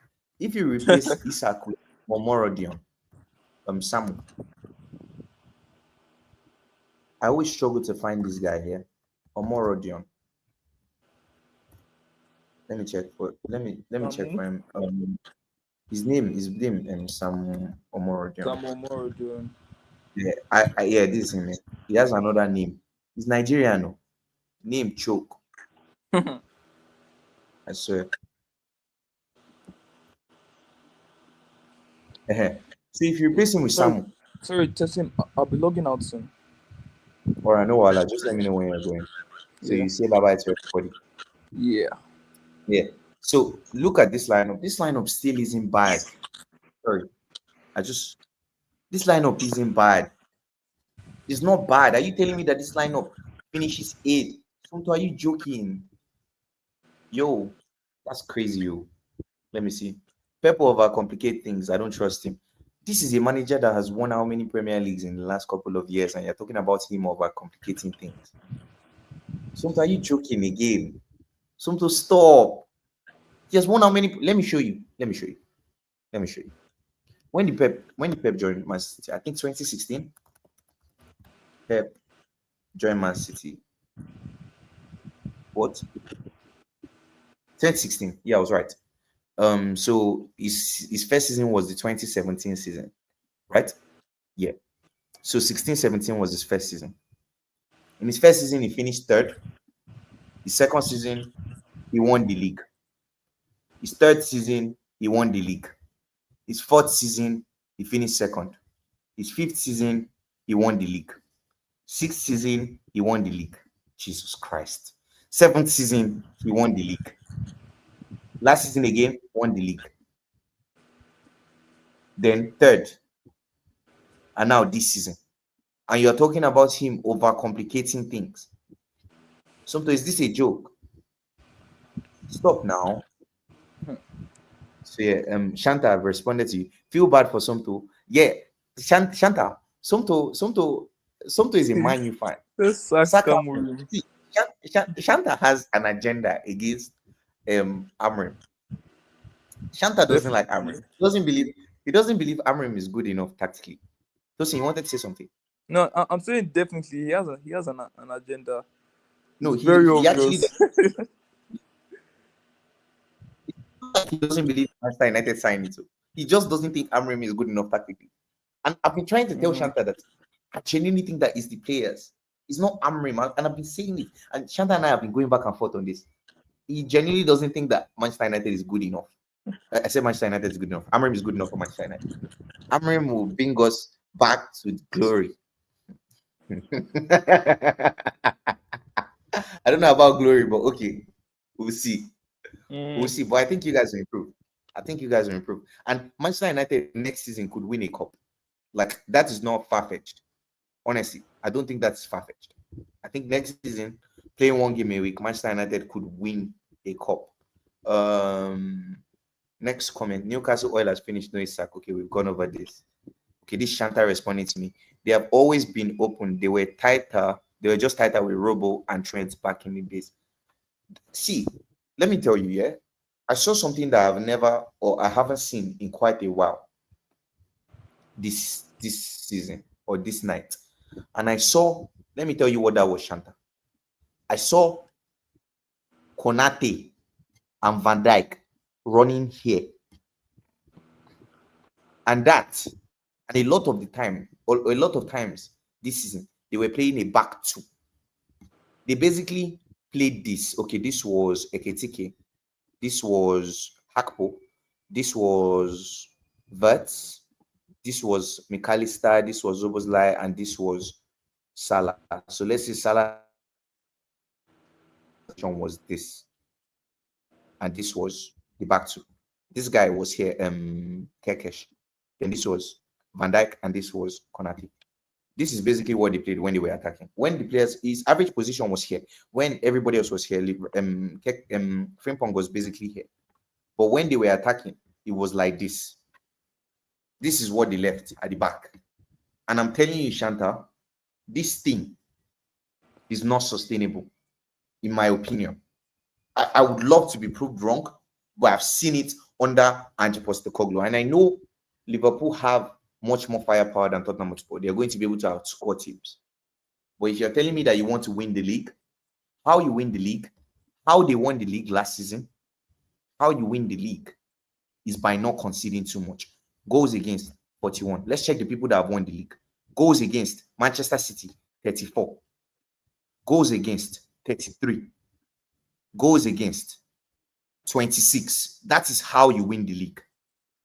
That is how you win the league. You don't win the league by trying to outscore teams. It is not sustainable over the course of a season. In a tournament, yes, you can do that. But if you want to win a league, except if like you're in a league where you're insanely superior to the people that you're playing against, like Baka in Liga. But if it's quite competitive, I don't think that's sustainable long term. Yeah. Sorry, Teslim. Teslim, can you hear me?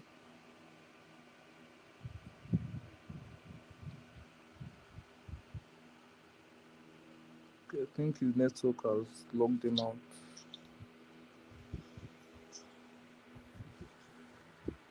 Teslim, can you hear me? Tosin, can you hear me? Yeah, I can hear you. Tosin. Yeah, I can hear you. I can hear you. Can you hear me now? Teslim?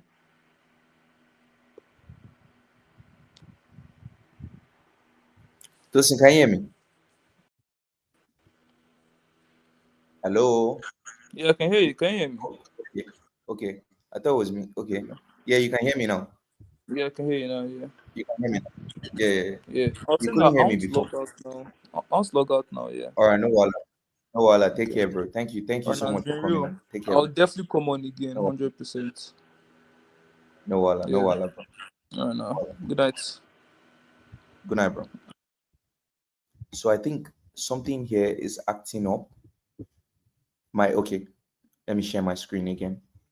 So yeah, that's just my own opinion, Shanta. I just don't think that is sustainable over the course of a season. I think that saying that you want to play like that over the course of a season is not realistic.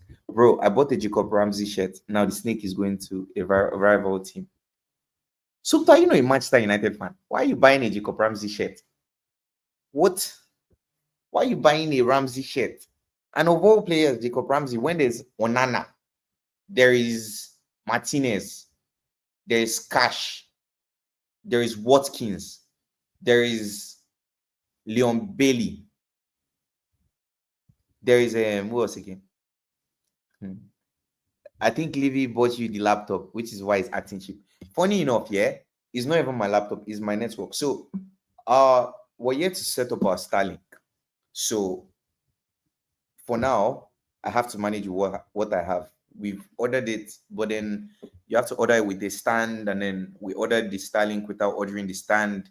So now we're ordering the stand, and then we don't know when the stand will come. So all this network stuff will be resolved soon enough, I hope. So yeah, I think that will be rectified when it's rectified. I said oil has finished. Okay, if you want to call them oil because of Isaac, then no problem. But I would love to see Newcastle this season prove you wrong. That's all I'm going to say. See Pep last season. I think last season was a fluke. And I think that we've seen that Pep has struggled without Rodri.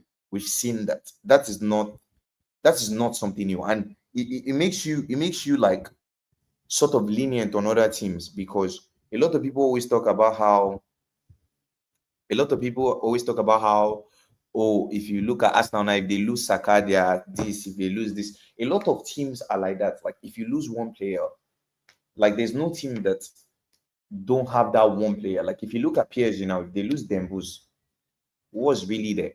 Because as much as people want to say Kvicha, if you look at his stats, I don't really think that Kavara. Let me Google his name. Don't know how to spell it, but yeah, it's very difficult to spell.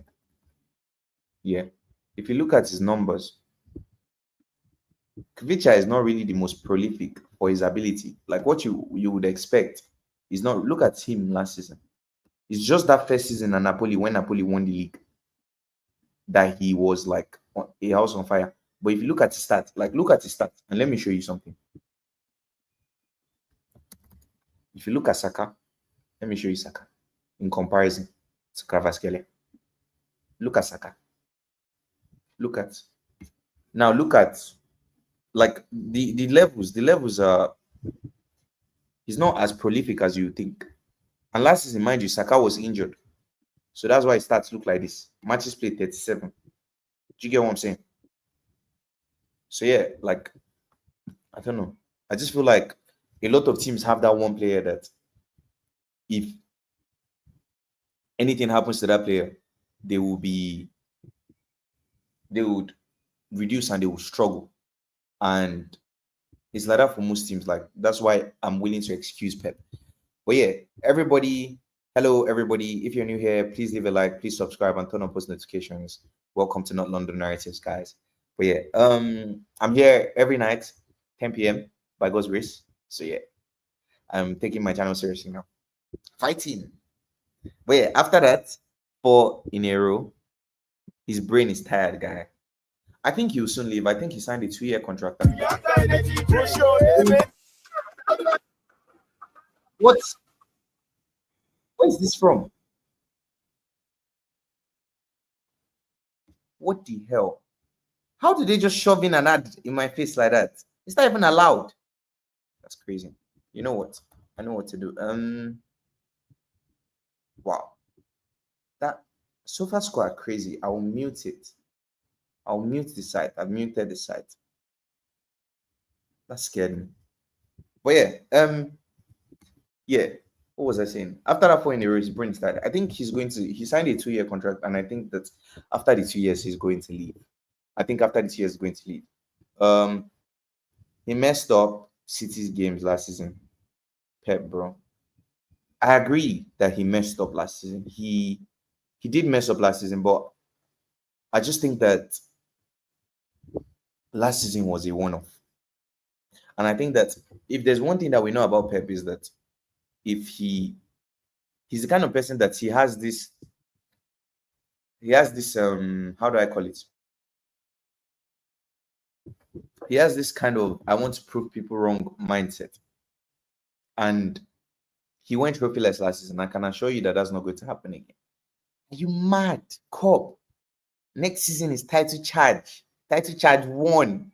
This is United you're talking about. I said United could win a cup. And you're telling me title charge 1. So please stop deluding yourself. Let me tell you, yeah, as a sports fan, I'm telling you straight up, it's the hope that kills you. Ask Shanta. Shanta is a sports fan like me. And I'm telling you, it's the hope that kills you. Like the Lulu is not the Solulu, because if you are the Lulu, your hope goes here. And when you're disappointed, it's also like this. So yeah, I think leave it for your laptop, which is why it's acting cheap. Shanta, I don't even know what to say. He's a baller guy, top 3 in that squad. Wait, what are you talking about? Somto, what are you talking about here? I don't know what you're talking about because I got to this late. I'm so sorry about that. Your answer was also like Livy Elo trying to solve. What do you mean, Shanta? What are you talking about? What are you talking about? Like my answer on Liverpool, like what I know is about Liverpool, but what about Liverpool? I just hate Livy so much now. Teslim, we got a second bid rejected for Savinio worth 70 million euros. Would you pay more for him? We could literally pay 10 more and get Leao.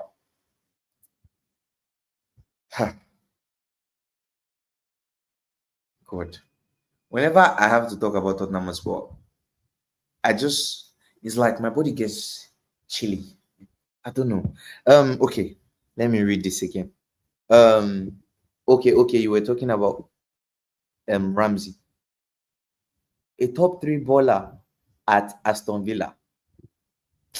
I'm not even going to answer you. Their top 3 players, in my opinion, Dibu, that's Martinez, Onana, and John McGinn. Those are their best 3 players to me. Some might even argue Oli Watkins. I don't think Jacob Ramsey is top 3. But yeah, back to Shanta. So Leao, you said, would I pay more for him? I saw this. Yeah. Morgan Rogers as well. Shanta, you don't think that Onana is one of their best players? That's crazy. Are you serious? Morgan Rogers as well. I even forgot Morgan Rogers. So yeah, you know what? Firstly, wait. Let's check what this guy is worth. Layout. What's his market value? Let's start with that. 67 million euros. Let's check transfer market.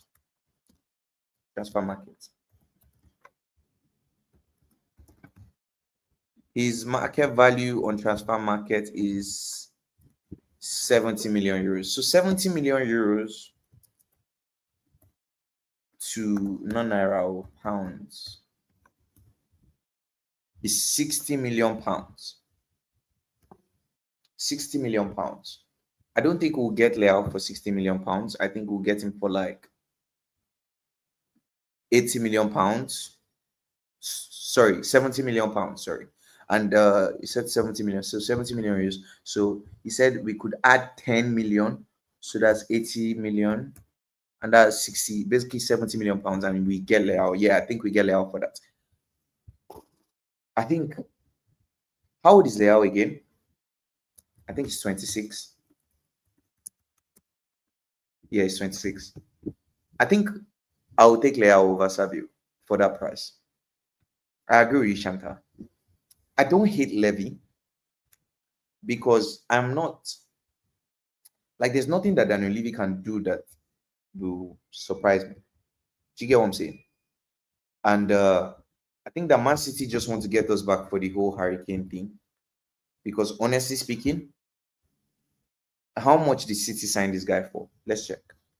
How much did Man City sign Savinho? They signed him for $45 million. So $45 million to pounds. 21 million pounds. And you're telling me you want 60 million pounds for him. They're paying this guy 40,000 pounds per week. And for a big club, that is tiny. And they signed it for 21 million pounds. And you're here telling me you want 60 million pounds. It's not realistic. It doesn't make sense. It doesn't make sense. And we bid 70 million euros, which is how, let me check again. Which is 70 million euros is what again? I can't remember. 60 million pounds. Exactly. We bid 60 million pounds. That's more than we paid for Kudus. And you're telling me that he's worth more than that. Is this a joke? That's a joke. That's a joke. It's not. It doesn't make any sense. I think Savio should push for the move because we know that this manager, Pep, is not going to keep any player that doesn't want to be playing for City. So I think you should push for the move and they'll drop the price because it doesn't make sense. But I think you end up overpaying if the club doesn't want to sell the player. I just know we won't pay more than 70 million. We have already stretched so much. Exactly. Like 70 million is even crazy. Our first bid was 50 million. And then we went from 50 million to 70 million. That's 20 million more. And you're still telling me that that's not enough. Bug off. Honestly. Ramsey. Yeah, okay. So he said Rogers, Watkins, Martinez, McGinn, Donyell Mali. I'm surprised you rate Donyell Mali that highly. I don't really rate him that high. Then Jacob Ramsey. After Mali. Then Ramsey. Bro, Omar Berada said Project 2028 is for Premier League title. It is on. I watched an interview on that. I think it was Ratcliffe or somebody. I can't remember who, or I can't remember the Manchester United person that I watched the interview. And he said that the person spoke about how if you give yourself a target, it gives you something to work towards, and they don't literally mean that they want to win the league by 2028, but it means that they will do everything they can to win the league by 2028. I don't know if you understand what I'm saying, but it sort of gives them something to work towards, to like a goal, basically. So because they have that goal, that's why they go out and sign a Sheshko. That's why they go out and sign a Mboimus, sign a Len Euro, sign a Cunha. Do you get what I'm saying? So it sort of gives them something to work towards. So Ramsey is number 2. I don't care. It's subjective. Let's even check his data on everywhere. Jacob Ramsey. Let's see. Let's see the kind of player he is. Let's check his stats.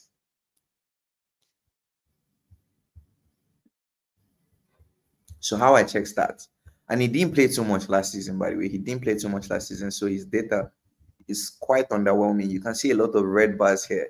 But let's go to 2023-24 season. Still didn't play too much. A lot of red bars as well. Let's see this season, 2020. I think this was his best season, and that's the season that everybody was talking about him. Yeah, the 23-24 season.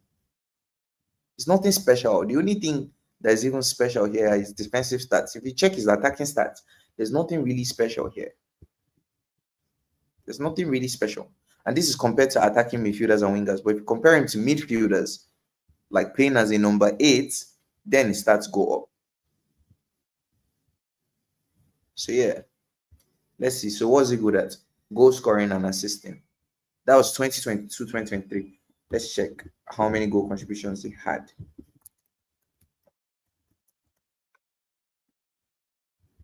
(22-23) season, he had 6 goals, 8 assists.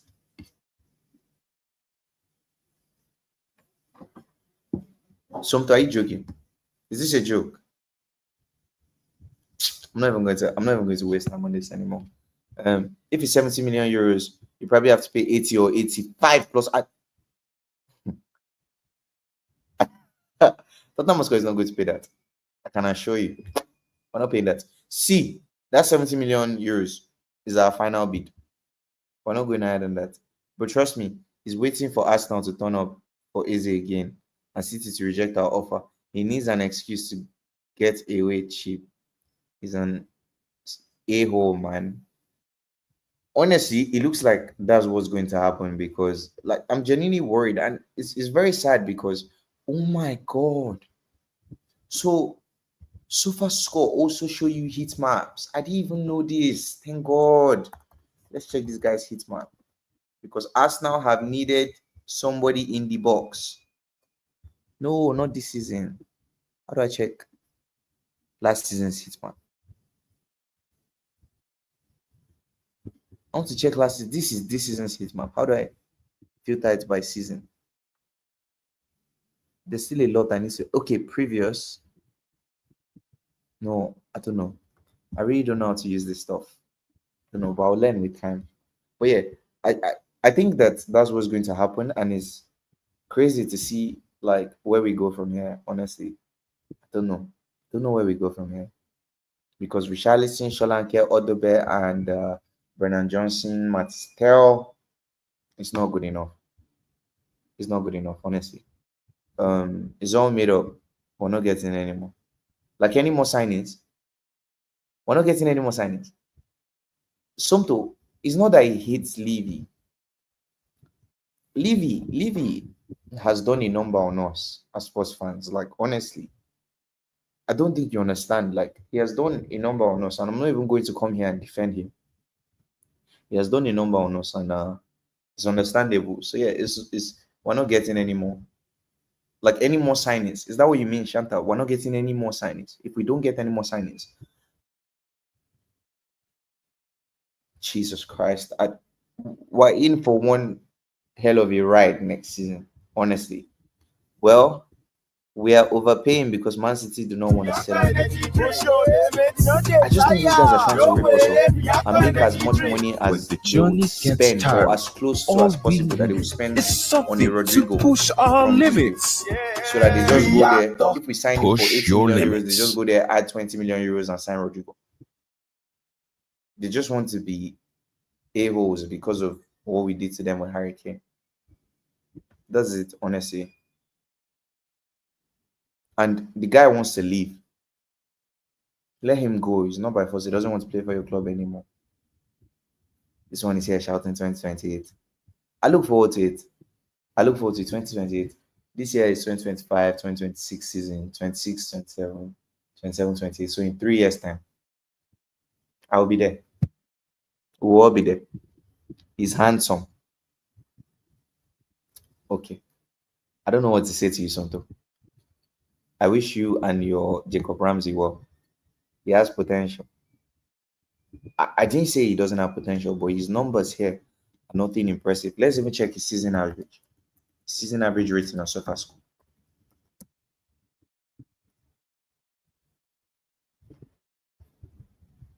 Yeah, if you check his season average, he has not had any green. So all of his seasons, according to SofaScore, have been mediocre. No green. His best season was even last season. 6.93 average. Even the season that he had those goals and assists, he had a 6.9. How old is he? 24. So he became 24 this year. So this 24, 23, 22, 21. So it was 24, 23, 22, 22 that season. And Tottenham to try to sign him. He hasn't really pulled up any trees. And this is meant to be what? A number 8. Kai. Now, wow. Laughing emoji. Oh, this is probably when I said I should carry this rubbish away from my front. I told you, he doesn't hate Levy. He doesn't hate Levy. It's just, Levy has done a number on us, honestly. If Eze has to come in, it will be tomorrow morning or never. Tomorrow morning. What do you mean by tomorrow morning? What do you mean by tomorrow morning? As in tomorrow morning, as in I don't understand. When do sports play? I don't even know when sports play. Because I've been trying to protect my mental health. But yeah, Prem fixtures. Spurs play tomorrow by 3. Wait, tomorrow? Jesus Christ, we play tomorrow. Good Lord. We play tomorrow. I'm excited. Okay, so there's Aston Villa, Newcastle tomorrow. Brighton, Fulham. I think I will do a review on this one. I'll do a review on this. I'll do a review on this. So I have a lot to do tomorrow, actually. A lot of shows tomorrow. Exciting. So yeah. If it has come in, it will be tomorrow morning or never. I think that the money that they're trying to ask us to pay is too much money for a player that has 1 year left on his contract. But the thing is, if we don't pay that money and Eze runs down his contract, Eze is not going to come to Tottenham. He's going to go to Arsenal. So the price for paying the money that Arsenal don't want to pay is getting Eze now. And if we know we're not going to sign Savio for the money that they want us to sign Savio for, then we may as well spend it on Eze. I don't know where we go from here, honestly.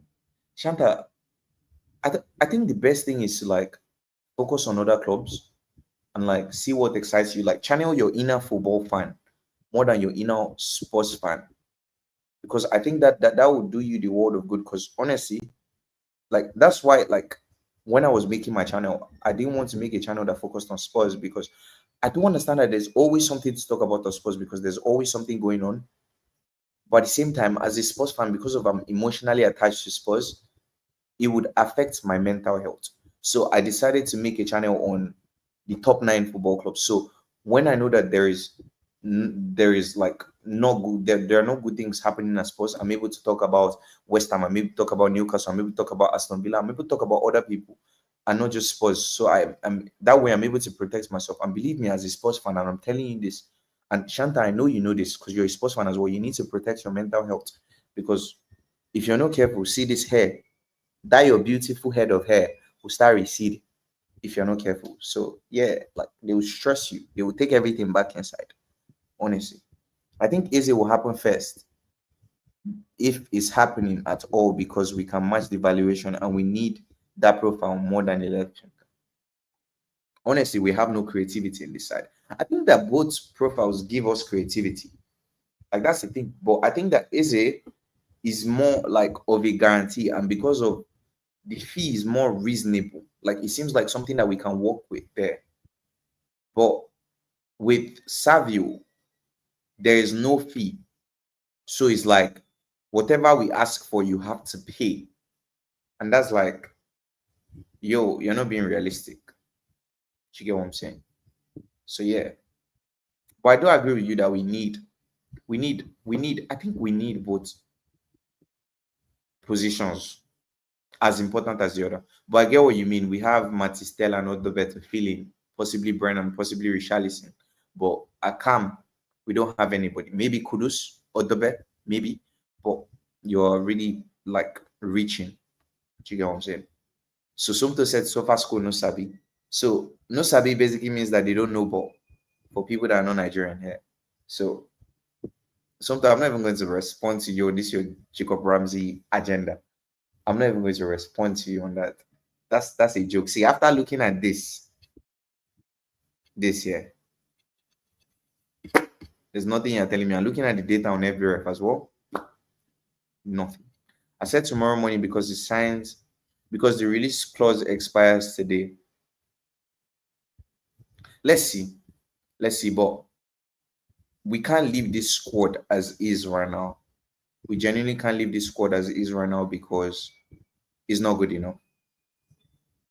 It's not good enough. And this manager, the board, like I said yesterday, the board were the reason why we lost that Super Cup. And this manager showed us yesterday that, I think it was yesterday, 12th, 13th. No, when was the Super Cup? Tottenham's fixtures. When was the Super Cup?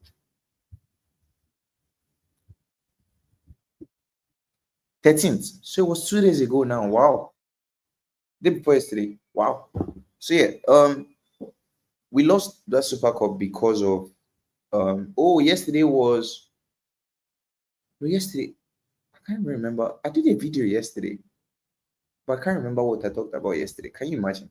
Can't remember what my show was about yesterday.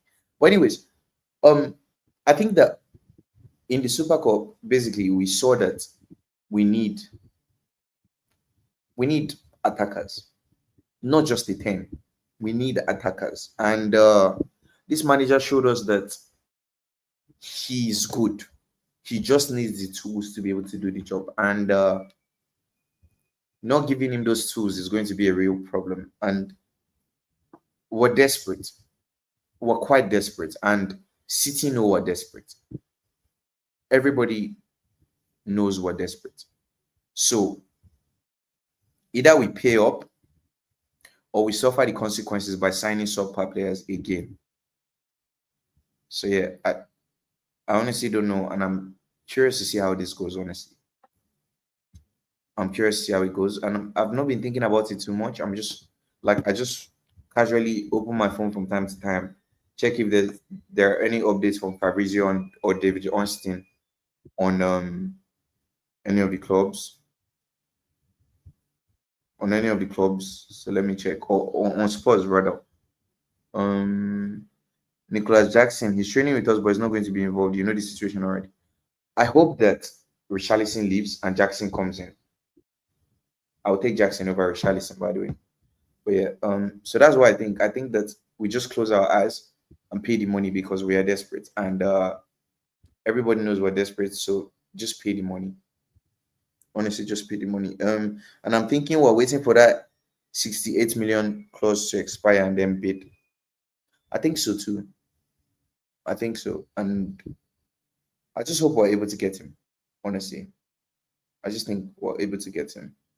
This is what happens if you wait till the last day of the window. So apparently, speaking of waiting till the last day of the window, apparently, I read on the Athletic today on Instagram, Gibbs White changed his mind. It wasn't Marinakis, it was Gibbs White who changed his mind and signed a new contract. And apparently, he told Thomas Frank sorry. That changes the whole dynamic. And that's the thing, like about this whole saying that waiting till the last day of the window. Did we really wait till the last day of the window? We tried to sign Gibbs White. We did. But then he changed his mind. And if we had signed Gibbs White, then we will not be in this situation that we're in now. Do you get what I'm saying, Shanta? So it's all fine margins. It's all fine margins. It's all fine margins. I don't know. It's all fine margins, honestly. And then if we sign a Gibbs White for a fixed 60 million fixed fee, then we're discussing Savio and is not like a conversation. We're probably able to sign Savio, because if you're saying maybe we pay a 68 million for Eze or something crazy like that, that 8 million now goes to the Savio deal. And if we're bidding 60 million, it means that we have like 60 million. So that's 60 plus 8. You sell a Richarlison, you sell a Bissouma, you sell Mano Solomon, you sell Joe Rodon. Then you go out there and you sign Nicholas Jackson for 50, 55, max 60, and replace Richarlison.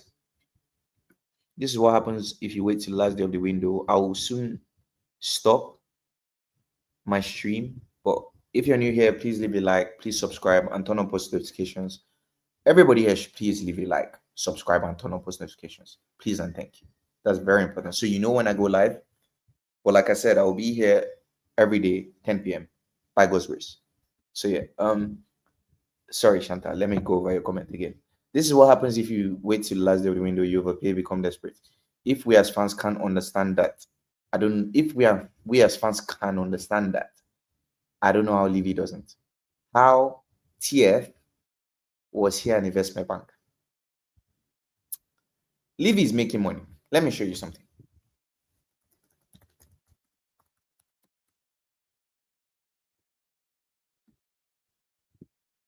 Look at this structure here.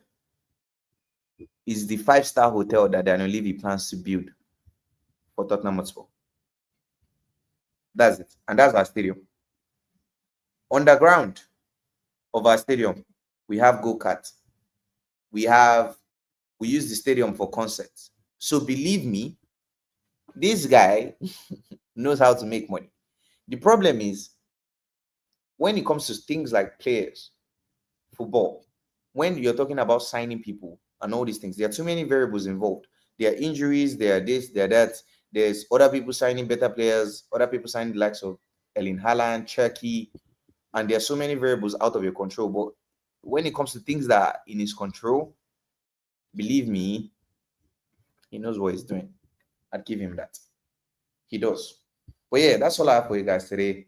If you're new here, once again, please leave a like, please subscribe, turn on post notifications, and I'll see you guys tomorrow. Tomorrow we'll go over the let me see the fixtures that tomorrow. We'll go over this Aston Villa Newcastle. We'll do a review tomorrow. We'll do, hopefully I wake up early because I might sleep late tonight and then wake up late tomorrow. But yeah, we'll do a review also on Tottenham Burnley. I would definitely be watching that. And maybe Wolves City, because I would like to actually see how City look. And I might see City tomorrow and think, oh my God, how did I predict Arsenal to win the league? But yeah, guys, that's all I have for you guys. Take care and bye-bye. Have a lovely evening. And thank you so much. Let me thank everyone, by the way. Thank you, Shanta, for your comments. Thank you, Somto, for your comments.